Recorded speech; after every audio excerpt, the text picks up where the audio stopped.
G'day everyone. Welcome to episode number 23 of the Cold-Blooded Contributions Podcast. The Cold-Blooded Contributions Podcast is proudly sponsored by Midwest Tongs. For over 40 years, the Midwest Tongs team has provided the highest quality snake handling tools made in the USA. Made by professionals for professionals. We're your hosts, the Ipers. I'm Ty Iper, and with me is my husband, Scott Iper. This podcast will bring to you people in the hobby who have made an impact on us creatively, be it artistically, with data, or improved our husbandry. Today, we're stoked to have with us Nick Mutton. Hey, Nick, how you doing? Good to be with you. Excellent, mate. How's it going? Good. Have you, I take it the breeding season's completely kicked off up there now? It's winding down. I mean, nothing's breeding anymore, and all but maybe one or two females have laid for the year. So just waiting on Bredli at this point. So you've got the lull between actually sort of hatching, the eggs starting to hatch, and then having to start feeding a shitload of babies. It's already starting. I've got, I think, 60 hatched. And I don't know why I do this to myself. I really like Antaresia, except feeding the babies is terrible. And so last year I had, I think, 9 or 10 clutches of Antaresia, which is just too many. So this year I have 11 because I didn't learn. And a couple Prothensis clutches and just, it's, I like those snakes right until they hatch. And then once they eat, they're great. It's just that, yikes. Sometimes that can be that's a bit of work. Do you find that the Antaresia are easier to feed these days? Mine aren't, but I've been doing this a very, very, very long time. So I've sort of like forced that issue with my own group in that most people in the hobby always hold back based entirely on phenotype. Like, that one looks great.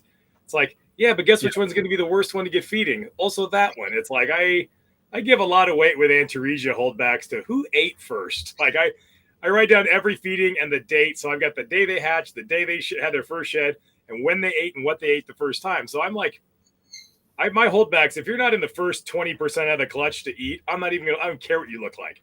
I only hold back ones that were good feeders from the beginning. I don't care what it looks like. I'm not holding it back if I had to assist feed it for 8 months.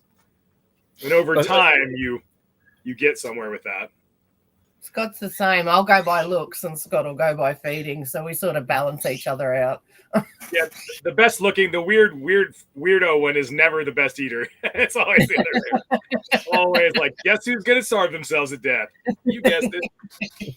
If I'm going to hold back something, the first thing has to be voluntarily. As far as I'm concerned, I don't care anymore. Although we had this death out of one year, and it was the runt. Refused to eat, refused to drink. We were drinking it for 8 months, so obviously we held it back. Absolutely stunning animal now. Like, wouldn't have picked it either from the way he looked when he was... Yeah, but I never want to breed from it. But its babies are going to be terrible too, probably. Babies are all going to be fucking terrible. Yeah, but he's a stunner. I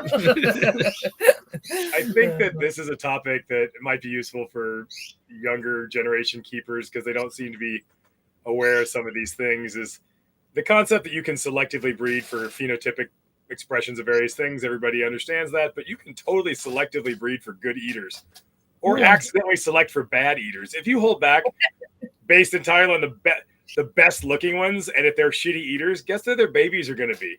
You can selectively breed for less fussy eaters. And it's over like here, Australia would be an excellent example of something like that. But over here, there's this huge market in Western hognose snakes, which I have nothing to do with because it's basically just smaller ball pythons, and all the ball python mentality kind of comes into play, and I'm done with that. But it's a snake that instinctively does not even eat mammals. It eats lizards and anurans mostly. It's like, but now, because they'll breed at 18 months and stuff, and they have in the double clutch, their reproductive output is so great over time, and there's so much the morph rat race of gotta breed this and make a 3 gene and a 4 gene, and that whole so you're just turning through the generations so as fast as humanly possible because greed. You kind of forced the evolution of this metric in those guys. And now I put a picture in an article I wrote some years ago, and It's a 24-hour-old hognose baby. 24 hours after it let the egg, and it's just like opening its mouth, eating a frozen mouse pinky, which is the most unnatural thing in the world considering the mice we feed are European house mice. They're not even from America. Yep. They have no idea what that is, but they just open their mouth and eat a dead European rodent because if there's 20 babies and out of a wild female and one will eat the pinky mouse, guess which one grew the fastest, laid the most eggs, and passed the genes along more? And the ones that didn't, and over time, you just inadvertently steer towards better and better eaters because they're more productive. They get to size faster, they get bigger, and they pass that on. So we inadvertently domesticate these things in terms of prey preference. It's funny. I was talking to a guy about eastern hognose, the Platyronos, that don't have anywhere near the commercialism, I suppose, attached to them, right? And they're pains of the ass and things to get feeding. They don't want to eat in captivity. They stress and all the rest of it. It's just one of those things. So it just goes to show you just how quickly you can domesticate these things. And the reality of it is that some of these species that we're talking about, I mean, carpet python is a perfect example. They're effectively domesticated snakes these days in captivity. For the most part. I'm glad that the eastern hognoses don't eat, because the hobby would just over here, they would just screw it up. They would just ruin it like they ruin everything. We can't have anything nice. Anytime there's a species complex of related species and there's a bunch of morphs in one species, you know how this movie goes. If you could get eastern hognose are beautiful snakes on their own right. They would just start breeding. You'd get like 88% eastern albinos and this kind of horse shit that the hobby always does. And then they just back cross to the point where people would forget that they're actually hybrids. Like right now, corn snakes. Bredli is a classic one for that one, isn't it? Well, look at all the scaleless corn snakes are pretty popular in the hobby. That's kind of a big deal over here now. There's no fucking such thing as a scaleless corn snake. There's hybrids that are mostly corn snake that are scaleless because the corn snake the mutation didn't occur in a corn snake. It's a Great Plains rat snake, and they just bred it into the one with all the morphs, and now they're like 96% corn snake, and people don't even realize that's what they are. That they're all hybrids, and now you're going to get to a point where you're going to be hard pressed to even get a capture bred corn snake that's a pure corn snake, which is insane. Well, it'll just join the ranks of all the other shit that's like that over here. Like, find a pure leopard gecko that isn't a hybrid. Oh, wait, you can't. Find a pure bearded dragon that's not a hybrid. Impossible. They're all hybrids. They only exist as hybrids because they couldn't resist breeding Viticeps to Pygona barbata for no goddamn reason I can understand. They can't resist doing it. So now there's no barbata, there's no Viticeps, there's none of it. You just have one. The pet trade bearded dragon is a combination of 3 different species. It's mostly Viticeps with a pinch of the other 2, and the other, it's basically all you got. I'm that old. I can remember that when that was social suicide here. You even suggested that, and you guys pay too much attention to what Europeans and Americans are doing, and you guys lost your minds down there too with this stuff. Well, I mean, you see that in the blue tongues, right? Like most of the blue tongue morphs or whatever you might call it, right? You've got they are hybrids between intermedia and skincoides, right? The skincoides albinos come from 3 places, but in the pet trade, there's only one that's really being bred, right? Which is the animals that originated from Sydney, and then they were crossed into animals from intermedia, so they're Darwin northern blue tongues, and so you got a subspecies hybrid that has been put across all of the albinos and then all of the melanistics and all the rest of it, which are essentially the 2 founder genes for most of the morph breeding of blue tongues in Australia, and they're all hybrids right from the start, all hybrids. But they never, the hobby never learns its lesson, and then at the end, when it's completely and utterly irretrievably ruined, then they will lament the fact that it's ruined. Not while they're actively doing it, despite you can tell them all day long. Right now, the coolest gecko in the world, in my opinion, Leachianus geckos. Yeah. From a bunch of different islands that are clearly all different species of gecko. And they're just mixing them all up. You go through right now on Morph Market, which is like, the place to sell your stuff. There's like 800 Leachianus geckos, and you will be hard pressed to find any of them that are reliably from any one island or other. They're almost all mixed.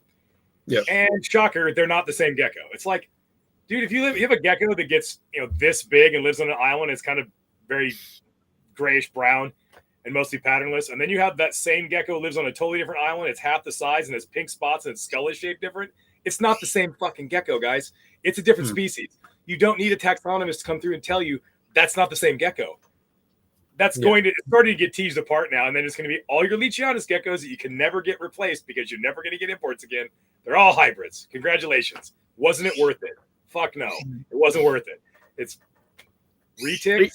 Oh my God. We can't get retic blood. We've over a decade since you've been able to legally import a retic in the United States. There are at minimum 4 different species of retics. 4 at a minimum, probably more, but there's definitely 4. I finally have the full set. You have Philippines. The Philippines ones are different, yeah? So the Filipino ones. They're the one that hasn't been named, but they're the most genetically, just a matter of time. I have a pair of all 4 species, and it took me 4 years and almost $10,000 just to find pure wild type retics that weren't hybrids. And the hardest one to find was actually reticulatus. To find actual reticulatus that don't have some dwarf blood, which is a different damn snake, mixed in, can't do it. It's like you can't. It's just I don't know. I see the morph thing in the hobby has brought a lot of people in. It's because it's brought money into the hobby, and then that detracts more people, so it's made things more popular. But this spin-off downwind of it is there's serious consequences to that. If all you value are morphs and money and novelty, you lose sight of what's actually important.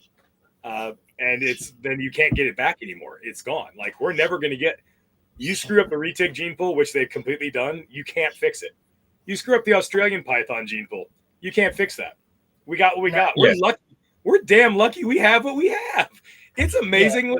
I'm amazed every day at the stuff I have. That's pretty awesome.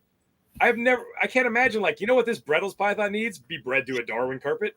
Why?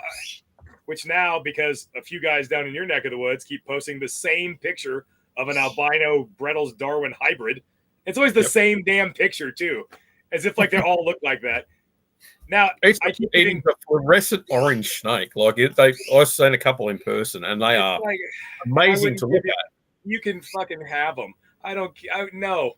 I'm saying they're amazing to look at, right? But at the same time, all they are is a hybrid at the end of the day, right? Over here in the United States and in Europe, if you find a Bredli's python, you can be confident it's 100% Bredli's python. There's been people don't really hybridize them much. It's not really a problem.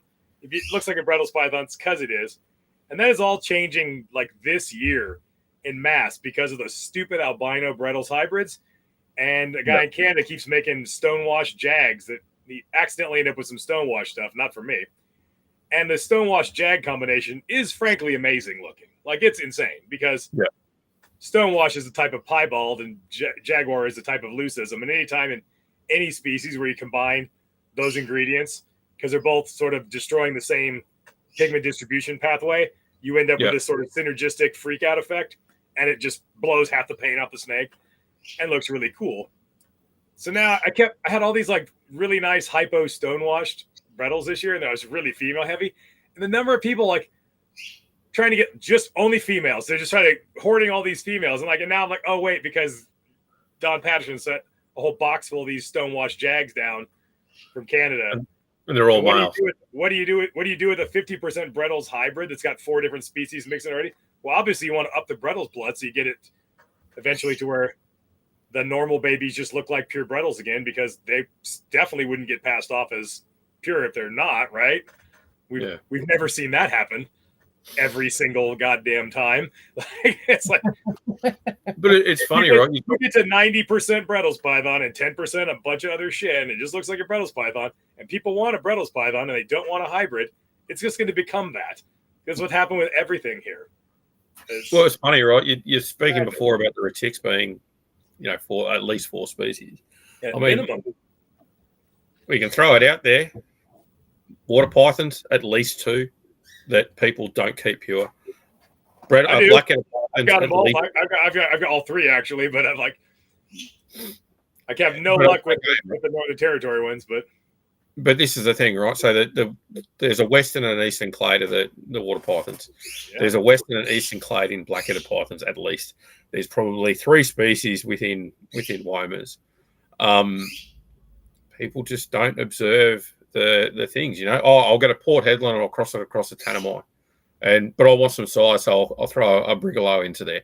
In regards to the blackheads, in regards to the Weimers, in the blackheads, I want to do the really high black and white ones, but I want the size, or I want the yellow from the eastern ones, so they'll put a black and white western straight over a fucking yellow eastern. So over here we have lines where we have some idea what things are from where-ish, and then we have some stuff we have no idea. And if I know or have reason to believe that this is this, I'm never mixing it with this other thing, like at all, ever. I don't care. Yeah. Not out of convenience, not for the sake of money. I lose so much money that I could make every year because I don't do these things. If I have a male or a female of one thing and I don't have the right mate for it, it doesn't get bred until I do have the right thing to vote with that. I don't care. I've got Eastern blackheads. I've got Western blackheads. I've got a couple bloodlines of Womas. They're not getting mixed. I've got Southern coastals. I've got Northern coastals. No way in hell would I put a Brisbane coastal with anything other than that. It's obviously a different snake. It's so abundantly clear that it's a different snake. Why would I do that? It's like, and the thing is too, right? Even if you don't necessarily think that they're different species, you can maintain them as ESUs, right? As a completely different unit, and at least that way you're preserving things. You do know, damn it, if you take that conservative approach and assume that if you are wrong, you have not damaged anything. If you, on the other hand, assume that they're all the same thing, you absolutely cause problems. Yeah. Look at our Sanzinia, our Madagascar tree boas, which aren't really that much of a tree boa, but they're two species. Oh, we mixed them. It's like, this is, over and over and over again, this is the case. It's like, did you need a taxonomist to tell you that there are 4 different types of chondros? Because you really shouldn't have needed somebody to tell you that. Like, it's pretty freaking obvious that these are different things. Any cursory glance at the biogeography of that region and the phenotypes, like, I think these are different snakes. They only grow on one snake because them being one snake allowed people to say, they're all the same species, so I can mix them. So and they're still playing that game. It's like the same with the scrub python, same with all this stuff. I did not need a paper to tell me that a southern white lip was not the same thing as a northern white lip. It is obvious if you've ever had them both in your hand, like 2 different snakes. They're not even built the same. The southerns are chunkier and they're more robustly built. Yeah, they're noticeably more robust in their build. They're not. It's not just that they're darker. Their build is very different. But it's funny, right? Like, you take something like, there's other things out there that haven't been named, and lots and lots, thousands of things out there that haven't been named. But as an example, Micropicus is a pretty clear one. You look at the ones from the eastern part of the island of Papua, and they're brown. They've got black bands, dark brown speckling, and cream all over them. And then you go further west, and you've got this melanistic form, or you've got a black and white snake that's white in the forebody and black in the rear end that doesn't have anywhere near the banding that the animals from the east have. They live on a different part of the island, on a different part of the range. There's separation between them. Well, they're probably 2 different things. There's a few, when you talk about the biogeography of like Papua, you have 3 very distinct bioregions. You've got the southern arc, everything below the mountain range, everything above the mountain range, and then the Bird's Head Peninsula. And everything, if it occurs in it's always different species. Those are always, if it occurs in the south and on the Bird's Head, it's 2 different things. If it occurs in the north and the south, it's 2 different things. North of the Bird's Head, 2 different things. It's always that. It doesn't matter if you're talking about snakes, birds, cassowaries, turtles, crayfish. It's always that. That mountain range is big, and it's and the Bird's Head Peninsula, probably there's never geologic consensus when you talk about reconstructing continental drift. It's always a little bigger room.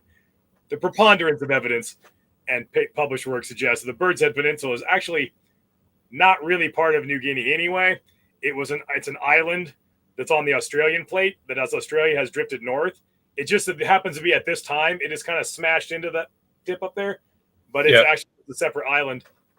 And so a bunch of endemic stuff on there that was there before it connected with the rest of New Guinea, which is why all these different collisions that form New Guinea put up mountain ranges where these collisions happen to keep things separate. That's why everything in the south is closely allied to Australia, because the southern bit of New Guinea is literally Australia. It's the Papuan Basin. It's the leading edge of Australia. It literally is Australia. There's just some water on the lowland part in the middle got flooded, but it is literally geologically Australia. And everything north of Mountain Range was a bunch of islands that rifted on the Pacific Plate, which is rifting east to west. The Pacific Plate is moving east to west. Australia is moving north, so they're hitting like this. And 8,000 years ago, you wouldn't have called it Australia. What? 8,000 years ago, you wouldn't have called it Australia. You would have called it Saul.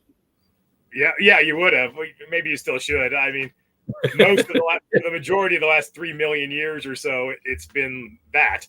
It's only these brief periods where the area is flooded, where the Carpentaria Basin floods and separates things. It's why it's like why you get all these cool Australian species, and it's like, why are people surprised there's spotted pythons in southern Papua? I'm surprised there are not black-headed pythons in there. All I can figure is that Apodora probably outcompete them. Yeah, 100%. Probably the only reason. Because if you look at the savanna ecosystem and that little bit of savanna in southern Papua, it's all Australian stuff. Blue-tongued skinks, frilled lizards, spotted pythons, carpet pythons. It's all this these Australian species. Right down to things like the same species of Tenotus are there, the same species of Bellatorius are there. There's a whole heap of stuff that's very similar between the two locations. Yeah. And okay, it might look a little different, but at the end of the day, right, you'd expect to look a little bit different if you've been isolated for 8,000 years from a different population anyway. So it doesn't surprise you that there's a little bit of morphological variation within those animals. That's the thing that, like, I think a lot of people in the hobby, they put way too much emphasis on phenotype, and it doesn't really correlate at all with genotype. You can change the paint job of something pretty substantially in one allele, not even a whole gene, just one copy of one gene can completely change everything of how something looks. But if you were to genetically compare these animals, they'd be identical. There's no genetic difference at all, but one single allele is all it takes. Well, look at like a zebra morph jungle carpet. If that was in the wild, say it was an island, one of the Torres Strait Islands, and that mutation had popped out, and you have an island full of super zebras, you think, oh my God, it's on an island, so it must be a new species. It's literally just one gene. It's like blew all the paint off. That's all it is, and changed the taper of the tail, all in a single gene. It's not necessarily indicative of a deep genetic difference. Well, there's a perfect example of that in Cryptophis incredibilis / Nigra striatus, the animal from the Prince of Wales Island in the Torres Strait. It's a species of a lapid there. Black striped snakes have got a black stripe that run down their back, right? So that's Nigra striatus. The only difference between Nigra striatus and incredibilis is that an incredibilis doesn't have that black stripe, right? And lo and behold, on an island. It might just be literally a morph, just like morphs people breed in captivity. It pops out in the wild, but in a small island, if it provides any survival benefit at all, it'll very quickly take over the whole population. And when every member of that population has the morph, it's not really a morph anymore. It just becomes the new normal phenotype. It just could just be a single gene. There are examples of that in the wild. We see like Hog Island boa constrictors. They're just Honduran boa constrictors on an island that was rather recently connected to the mainland. But an incomplete dominant form of hypomelanism occurred on that island, and for whatever reason conveyed survival benefit. Now all the island, every single boa is the super form of this hypomelanistic gene. That's all it is. Yeah. It's not. It's just that simple. It took over. So we probably need to get this back on track because we're very quick to go off to the side. We sort of knew this was going to happen, didn't we? I think I've known you a better part of 20 years. You probably suspected this might happen. So. Oh, yeah. Well, I was perfectly comfortable with it, but Ty does really try hard to make sure that we try and follow a format because the pair of us, we're going to struggle. So where did you grow up, mate? And how do you think that's affected who you are? I was born in Hawaii, but I moved to Spokane, Washington in the Pacific Northwest when I was about 5 or 6 years old.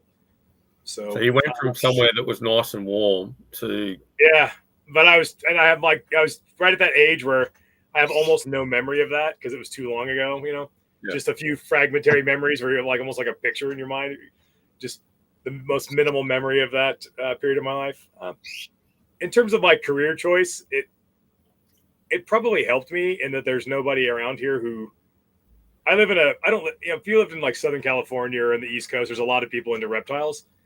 Most people meet somebody and that person becomes their mentor, and that's how they kind of get their gateway into the hobby. But I didn't have that because there just isn't that many people into this around here in the Northwest where I'm at. And so for me, it was books. I was always interested in that kind of stuff as a child.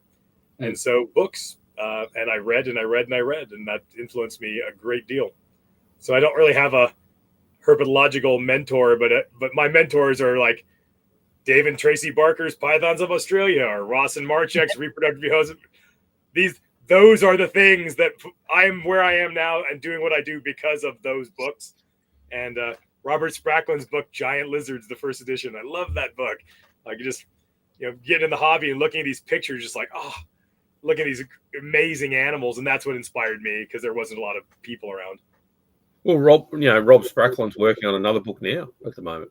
He's putting things out there saying, I'm doing this and all the rest of it. And looks like it's going to be a pretty incredible book by the amount of anatomy that he's putting together and all the rest. He's a nice guy. For a few years, he actually lived in Oregon, not 300 miles from me, but I would go to the reptile expos 350 miles away in Portland, Oregon. And he would actually be there. So I got to talk to him a few times and stuff. It's kind of cool to shake his hand because he was kind of like inspired me by writing that book. I never met the guy before that, but that book inspired me. We were seeing pictures of sailfin lizards and just like a baby Dumerals monitor on the first edition had a baby Dumerals monitor on the cover. Like, it's so amazing. He's got a really good writing style in that he's technically correct, but he sort of dumbs it down to a point where a lot of people can understand it. So it makes it very accessible to a wide range of people. I think there's value in that. I think that, and this is a criticism I have of academia, in that a lot of academia is just is by academics for academics. It's like they don't.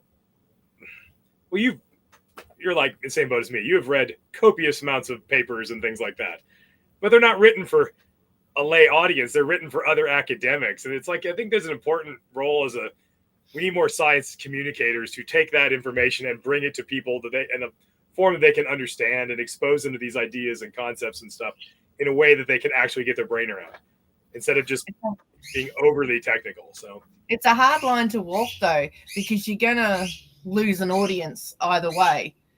You so to speak, dumb it down for the average person, and the academics are like not bothering, and it's too technical and it is harder to understand. It's a fine line. Yeah, I think it's one of those things you can walk that line, right? So like, you can use the term fecundity or you can say clutch shots. Right. I tend to do both. I'll use like the technical term, and the first time in whatever book or whatever, I'll kind of define it in parentheses or whatever, so anybody doesn't know what that word is. And then after that, look, I already told you what this meant. Like, go on. It's like, I think that for me in my writing style, I want to be closer to the academic style, but have it still be accessible. I want it to be challenging for a lay audience, but still be able to get their brain around it. You might have to read a paragraph twice. Oh well, you will understand it. It's not so far off the deep end that nobody can understand it. It's to try to, what's wrong with challenging readers to use the right terminology? Yeah, yeah. I disagree. But at the same time too, right? It's a challenge sometimes to read certain papers. Certainly, I don't know about you, but sometimes certain papers I have to read 2 or 3 times before you really understand the genetic side of it, or particularly if it's very heavy in its wording, or it's something that's not quite in your typical wheelhouse. So you're 2 and 3 and my 5 and 6. It does become that way, but at the same time, it is work to read those things. But it keeps your brain active, though. You're constantly learning. Oh yeah, 100%. Yeah, definitely. Every paper I've ever cited, I've had to read at least probably 3 times. Like, it's to really sink in. I mean, once in a while you get those like blessedly short and concise ones. They're like, oh wow, and you're surprised. Usually it's a bit of a slog. Nice little herp note or something like that. That makes it nice and easy when it's like that. But yeah, when it's something a little bit more in depth, it can be a bit of a pain in the bum. We reviewed a book. I'm fortunate that I have several friends that are academics. I have several friends that are geneticists, which is weird to have multiple friends that are geneticists. I think I have 4 friends that are geneticists. It seems like a lot of geneticists to have. You can just call up. So if I'm a little unsure of something, or sometimes you read a paper and you're like, is this bullshit? Because sometimes not all papers are that good, really. Sometimes they kind of take they get out over their skis a little bit. And I'm like, sometimes like I've been known to run stuff by friends and everything and have a better background in that for whatever particular area and like get their thoughts on the methodology. And there's some papers dealing with the stuff I deal with that have very big flaws in the methodology that they used. And that matters to the results, sometimes makes the results useless. There's several papers where like, they misidentified a bunch of samples clearly. And it's like their results are then everything's fucked up after that. You can't, I think too, the other part of it is that you need to, maybe get more samples sometimes rather than jumping to a conclusion on this is different or this is different, or get some more samples, particularly at contact zones and stuff like that, and actually determine that they are different, or determine that they happen to be the same thing, but this particular population might have some interesting morphology or whatever the case might be. So. Yeah, they make weird arbitrary decisions. I've noticed a trend like where they'll not name a species that obviously should be named because, well, we don't know if they hybridize at this point with this other thing. It's like, since when does that ever even matter? It doesn't matter at all. Like that's a non thing. Like it doesn't matter if 2 different species hybridize in the wild. That doesn't say anything about the validity of them being species, like at all. Because last I checked, we're all Homo sapiens still. We're not Homo sapiens, but we're all hybrids, aren't we? We all have. Well, we've all got different percentages of Neanderthal genes within us, and all the rest of it. So some more than others. What? I said some more than others. People of European ancestry have 2 other archaic hominid species, and there's at least 4 archaic hominids that are in the modern human gene pool in various places. There's a couple of ghost lineages. We don't even know what species, but that's a thing. It doesn't invalidate us being Homo sapiens. It doesn't matter. So why is this a metric that we're not going to name these because we don't know if they hybridize, even though that's not even worthy of it. Who cares? That'd be interesting to know if they did, I guess. It doesn't speak to whether or not they're species or not. Yeah, for sure. What actually got you into reptiles, Nick? I was always into catching bugs and stuff. I went to a private school in elementary school. My mother managed it at a college. My mother managed the college bookstore. And there was like a private elementary school there. And it was on a bunch of acres just out in the pine forest and whatnot. And so at recess, you go at lunch, and you're in kindergarten or whatever, you just go wander through the woods, catching garter snakes and gopher snakes and black widow spiders and all this kind of stuff. So I was always into catching that kind of stuff. And my dad was pretty lenient, I guess. So I had little anoles and then various toads and just and my mom had a turtle. I always have like weird little reptile pets. And then there was that moment when you're like a young adult and you live on your own now and you have that light bulb goes up, like I can have any crazy pet I want now. Yeah. I got a green iguana, which turned into 5 green iguanas, which then evolved into increasingly less common species of iguanas. And then I got monitors, and then I got a reticulated python was my first snake. Bad choice for a first snake. But this is kind of, and then on it went. And So how did you get to carpet pythons? Dumb luck. I drove with some friends who were into reptiles many, many, many years ago, probably 1994, so 30 years ago. And 30 years ago in the United States, the largest reptile expo on the entire West Coast was in San Diego. It was a huge deal. We drove 31 hours of driving. I guess like 3,000 miles all the way, because I'm almost in Canada, all the way to basically Mexico. Actually, we went over the border into Mexico. That's how we literally went to Mexico. Went to that San Diego show, and I had a little bit of money to spend. I was going to get something cool, something new. It's something not as common. And it was between short-tailed pythons and carpet pythons. And for whatever, it could have flipped a coin. It could have been the exact opposite of a carpet python.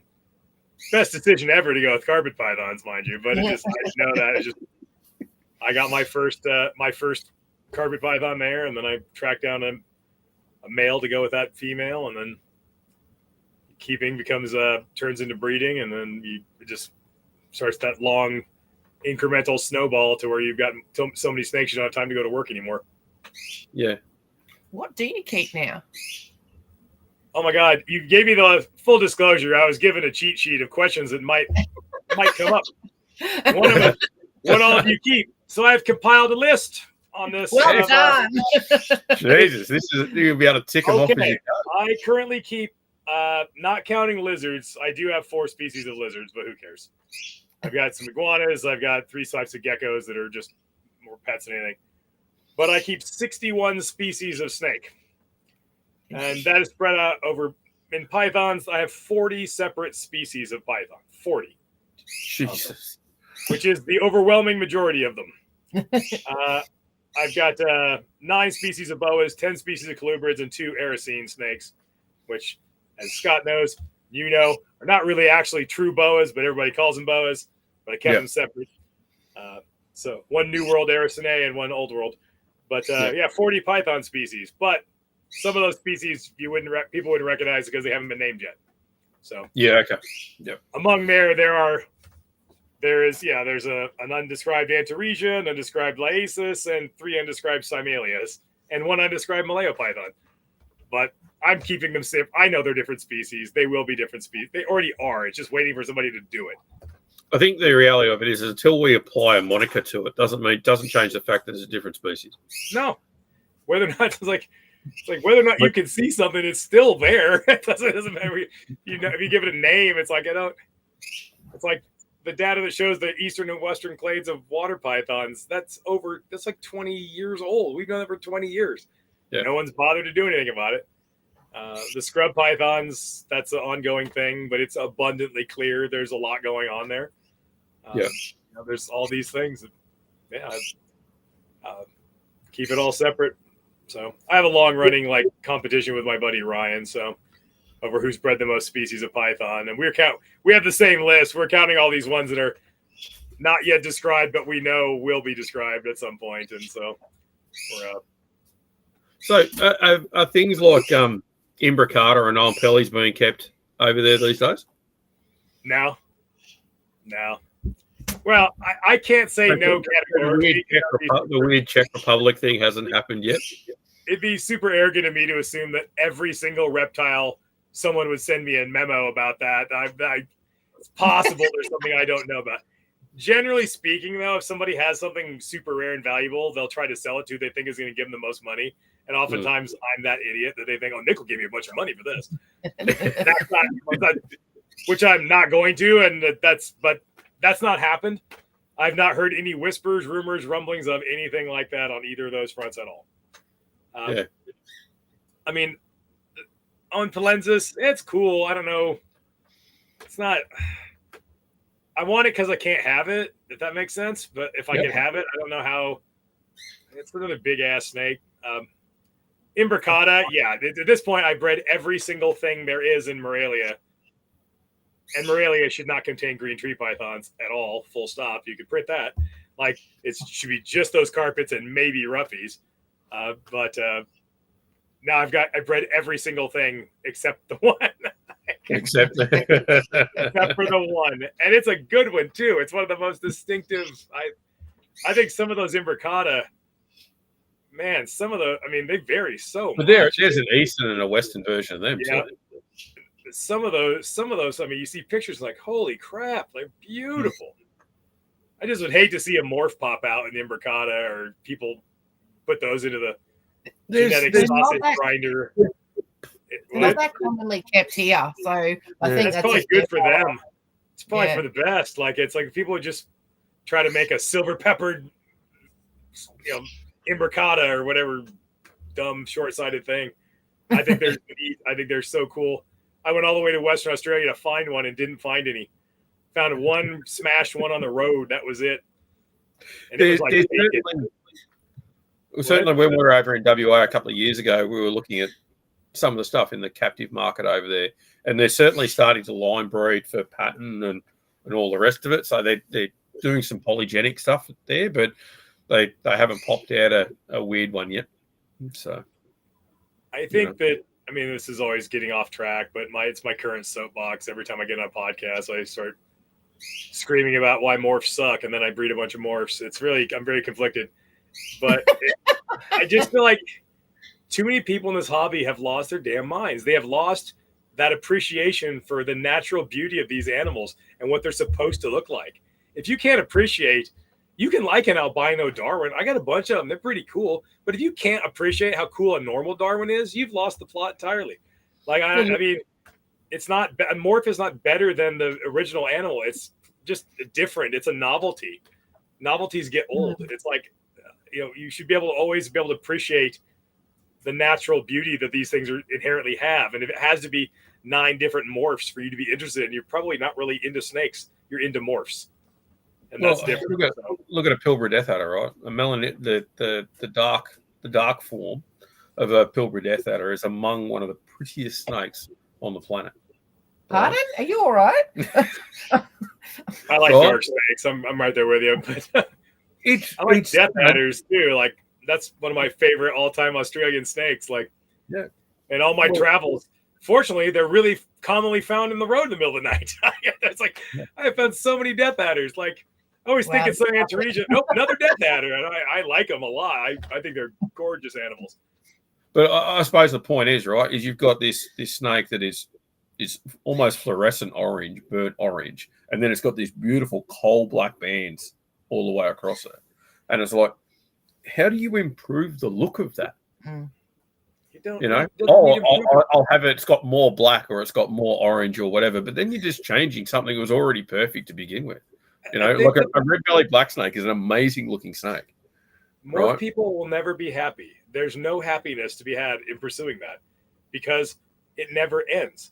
It's like, what do you do if you're in a make it Australian centric. If you're a morph carpet guy and you've hybridized everything to the nth degree, combining every morph you've got, when you make your 3-gene triple recessive, snow, silver pepper or whatever, are you happy?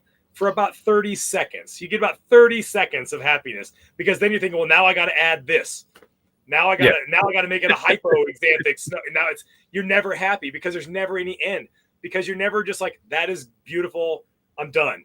There's no finish line. It has to be more. It's like, and that's okay too, right? Like if that's what sort of ticks your box and makes you happy, that's fine. As long as you're not doing it to the detriment of the animal. Look, at the end of the day, right? It's a snake in a fucking box. I just don't understand. It's not for me. I'd rather look at a wild snake and perpetually appreciate the beauty of it. Never happy. Always trying to get to some finish line, but the minute the finish line is in sight, you just move the goalpost down over here, and you never get to stop running.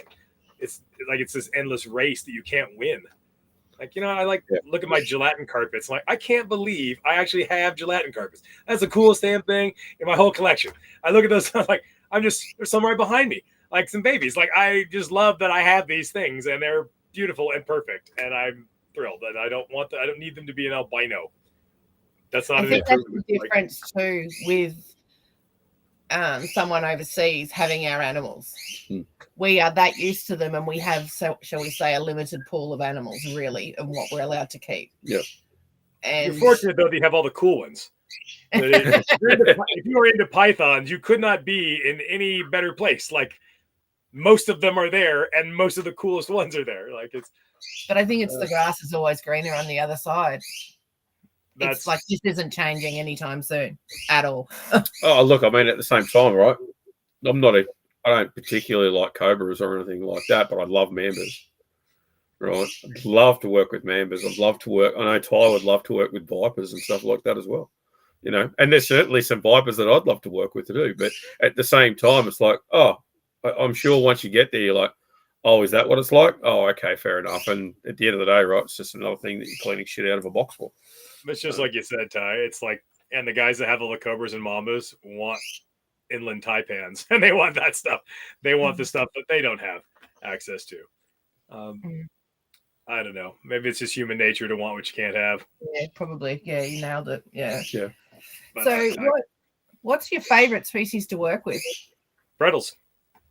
Yeah. After 30 years, it's not gone away at all. Like I remember looking at the Barker book and just thinking to myself, I would literally murder a hobo right now to get one of these snakes. I would kill a hobo, no questions asked, to get my hands on it, because they were not available. This was in the very early 90s. I was just getting the hobby. Looking at that and like rough scale pythons and then in the late 90s, I actually got some Bredlis pythons, which was a huge financial lift for me at that point. They were quite expensive. And I just love them. They're perfect size, perfect temperament. They're indestructible. If you want a pet python, it's the best pet python.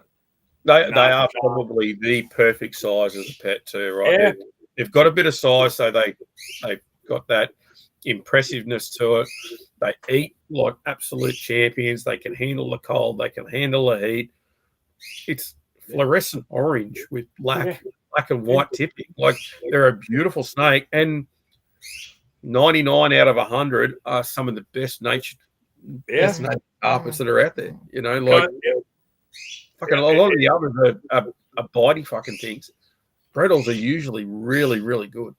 I'm constantly getting people like, oh, how's this one's temperament? It's like, unless I say otherwise, it's mellow. I'll note otherwise, not mellow. It's like the default position is relaxed. Like that's the default. It's like there's occasionally an exception to the rule, but the rule is to be mellow. That question is sort of, for me, eye rolling. Does it bite? Well, everything can fucking bite. Like, it's an animal. It's usually, and I shouldn't be flaming people who buy snakes from me and whatnot, but it's like, it's always the same people that ask, like, what's its birthday? It's like, I don't know, you're gonna go to a party and give it a little hat and streamers, like, what's its We're getting into Western Hognose territory now. I have that written down, but at no point is it ever valuable information. Like, year maybe, but like, if that's on July 15th versus July 25th, does that make any difference at all? None at all. Like, I'm curious. For example, here, I can remember when mind blank. Sorry, I'm not usually up this early on a Saturday morning. Roughies were an arm and a leg, 22,000, like, mortgage sort of money. And now they're like a $200 snake. Over there, what has been the most expensive Australian python, and how much has it come down in price? What are roughies sitting at now over there? What are they now? I think they're about $2,500 US a pair, I think. Yep. I breed them most years. I never look at the pricing because I try not to worry about that until I actually have something that's feeding and I'm ready to sell it. Then I'll worry about what to charge for it. Get stressing out about, oh my God, the market price is coming down. Like, whatever. I'll figure it out when I got something to sell. Not even going to even bother to look. So I don't know what people are selling. If anybody's got any from 2025, what they're going to be doing. And at this point in my old age, I don't even care what they're doing. I'm just going to put what I want for mine and whatever. Not even going to worry about it. I'm not going to play that game. I don't do the race to the bottom thing with people. So much. Yeah, we're sort of the same in that regard, right? We'll sell stuff at the price that we sell it for, regardless of what someone else thinks that this particular thing's worth. We sell it for this price. If you want to buy it from us, this is the price it is. If you don't want to buy it from us, that's fine. Go somewhere else. I don't give a shit. Isn't it liberating being a hard ass? Like, when they like, will you take this? No, like, this is what I want. Like, you give me this amount of money and this much more to ship it to you, I will give you this snake. Anything other than that is no. Yes. I'm not discounting them just because you feel like you should get a discount. I don't care. Yeah. Like, I'm not selling you. Oh, do you have any like female holdbacks you'd let go of? Fuck no. Why would I do that? Like, no. If I held it back for a reason, like, yeah, I feel like saying, like, you get that all the time too, don't you? It's like, oh yeah, I keep a secret stash of my very best females and I raise them up to almost a breeding size for lazy someone I don't know. I don't want to put any work into anything, and then you can just have one. Like, no, get a baby and get in line like everybody else. My favorite is I want it feeding. I don't want to pay. I want to pay an unfeeding price. Oh, hang on, something's come up and something's come up and something's come up. So we end up holding on to it for another 6-8 weeks. It's feeding by that time, and then all of a sudden they're ready to take it. That one makes me want to strangle them. I've just become completely intransigent in my old age. Like, this is what I'm doing. And if you want to buy a snake from me, this is what you're going to be doing. It's like, Yeah. I am going to feed these babies mice. I don't give a shit if you think they should be eating rat pinkies. There's a million reasons why you shouldn't be feeding them rat pinkies. And I'm not even going to, this is what I'm doing. It's like, this is what I want. I ship on these 2 days a week. I don't ship on other days of the week. This is the way I accept payment. I'm not doing this. It's like, it's not that hard. Like, I find that I lose very few sales by being a hard ass, but I don't know. There's something about, I don't know. I doubt it's any different down there where people are just feel so entitled a lot of times. It's like, I would like a discount, and I would like free shipping, and I would like you to deliver it to me, and I need 6 months to pay for it. And it's like, no. Like, that's how any of this works. I'm not doing that. Or somebody just put on the screen like, let me go ask my wife. Yeah. They're going to beat you down on all these concessions, and then if you say yes, let me go ask my wife. It's like, no. That is the quintessential tie kicker, and we've got a list for that, right? It's called our shit list. Basically, Ty put it together, and it's like, right, okay, we get people that tie kick. That's fine. You can tie kick us once. We have no issue with that. We just won't fucking sell to you again after that. So yeah. I'm like, I can only assume that your experience is very similar to mine, and we have a kind of a common perspective that most people in the hobby don't have, and that you guys have published a number of books as well and things. So you must get this, where you get people who set the scene, where someone who you do not know, they are not your friend, they are not your customer, they're not your family member, they are a complete stranger who have no connection to you at all. They never bought a snake from you. They're never gonna buy a snake from you. They went out of their way to buy a snake from somebody else who wasn't you, but then they want you to explain in crazy in-depth stuff to them that they could have just read one of your books and got that information, but they would like you to personally deliver that information to them as if your time is worth nothing. Like, I'm like, I get like the number of times I get people like, we go, can we have a digital copy of the book because we don't want to pay for it? There's no digital copy of anything I've written because I'm a total pain in the ass, and I don't want to do that.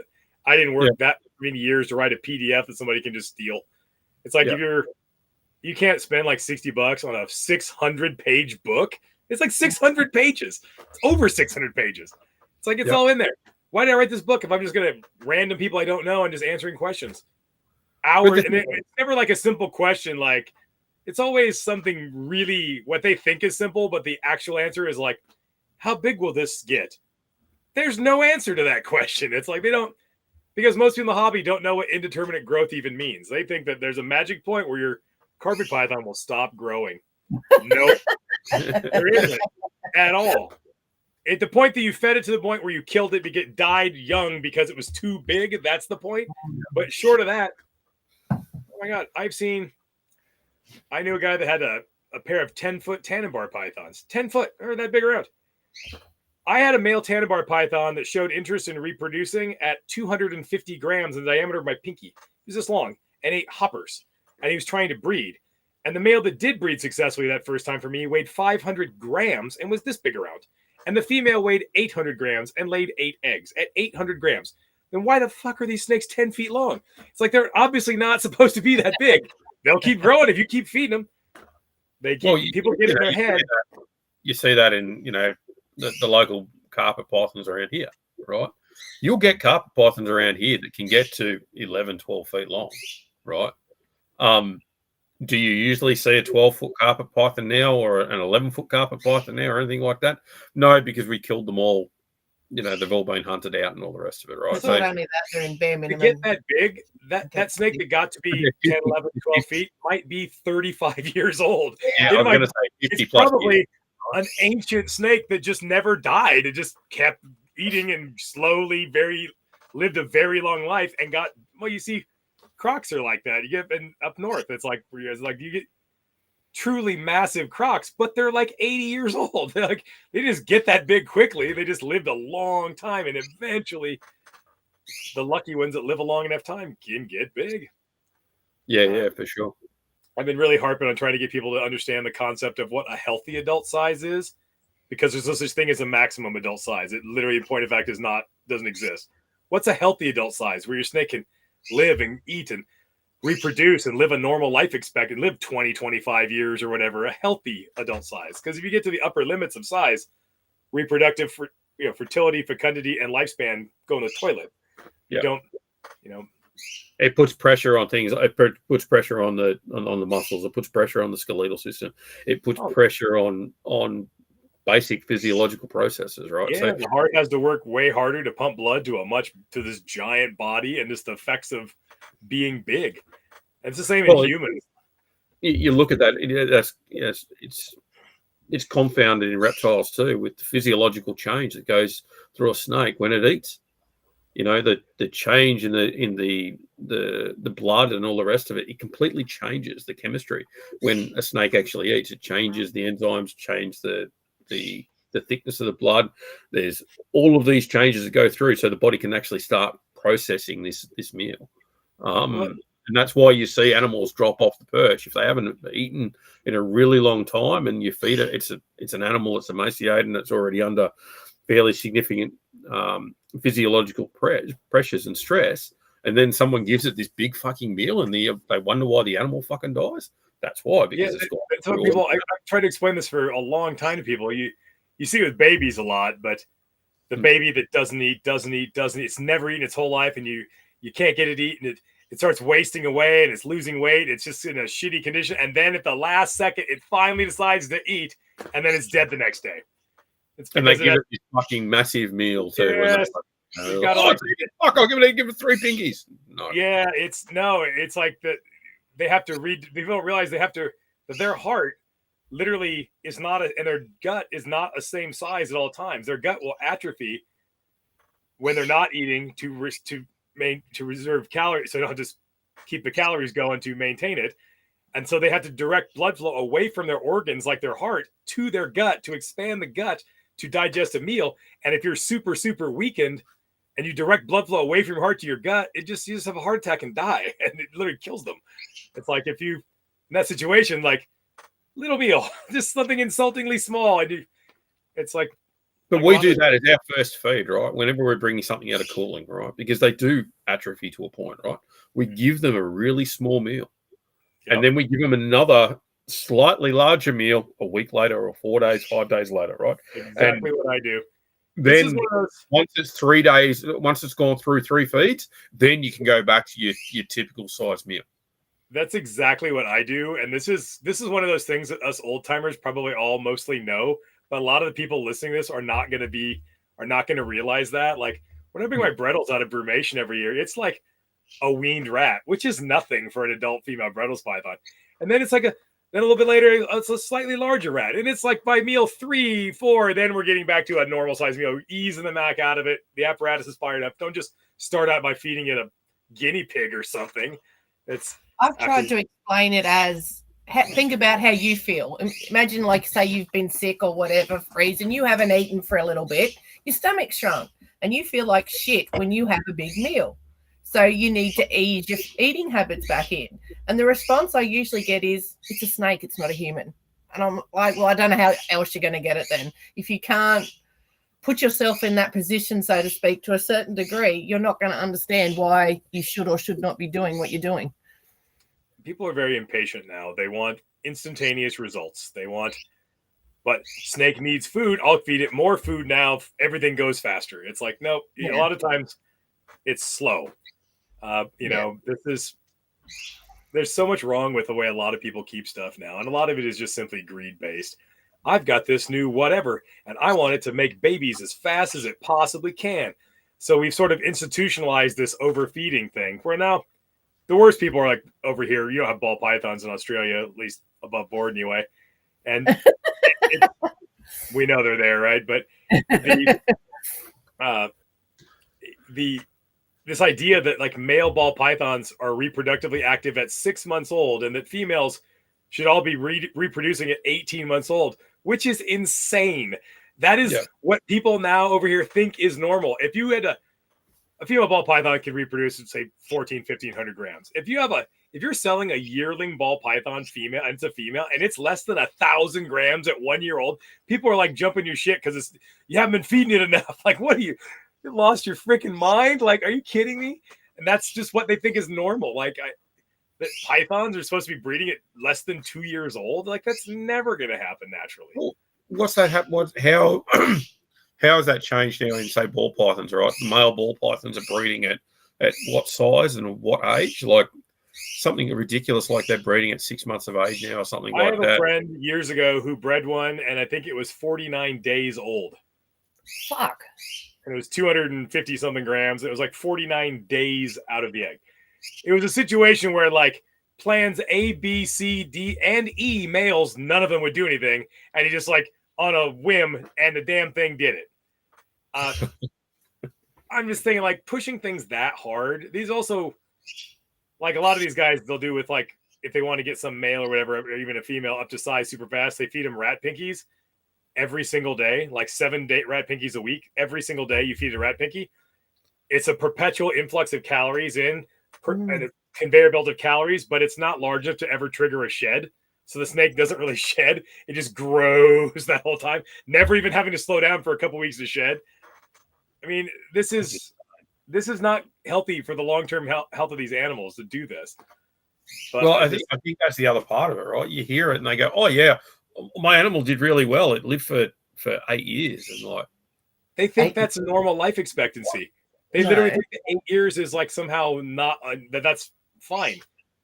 Like I've got my Queensland water pythons are 20 this year. They're 2005s. I got them as little tiny babies. They're turning 20. They're fine. I only breed her like every other year because she's 20 years old, but she'll probably go again this year for the umpteenth time. And they seem to be vigorous, and I don't know how long they'll live, but I figure anything, if I get to 20 years, that's fine. Like I'll say, I was like, I'm not going to be mad if it dies after 20, at some point past the 20-year mark. But I have I think the average age of my breeder carpets is probably 12 or 13 years old is probably the average. Yeah. Some are up to 20 and some are a bit younger, but they're mostly well past 10 years old, the majority of them. Yeah, I think we grossly underestimate the longevity of a lot of our reptiles, that's for sure.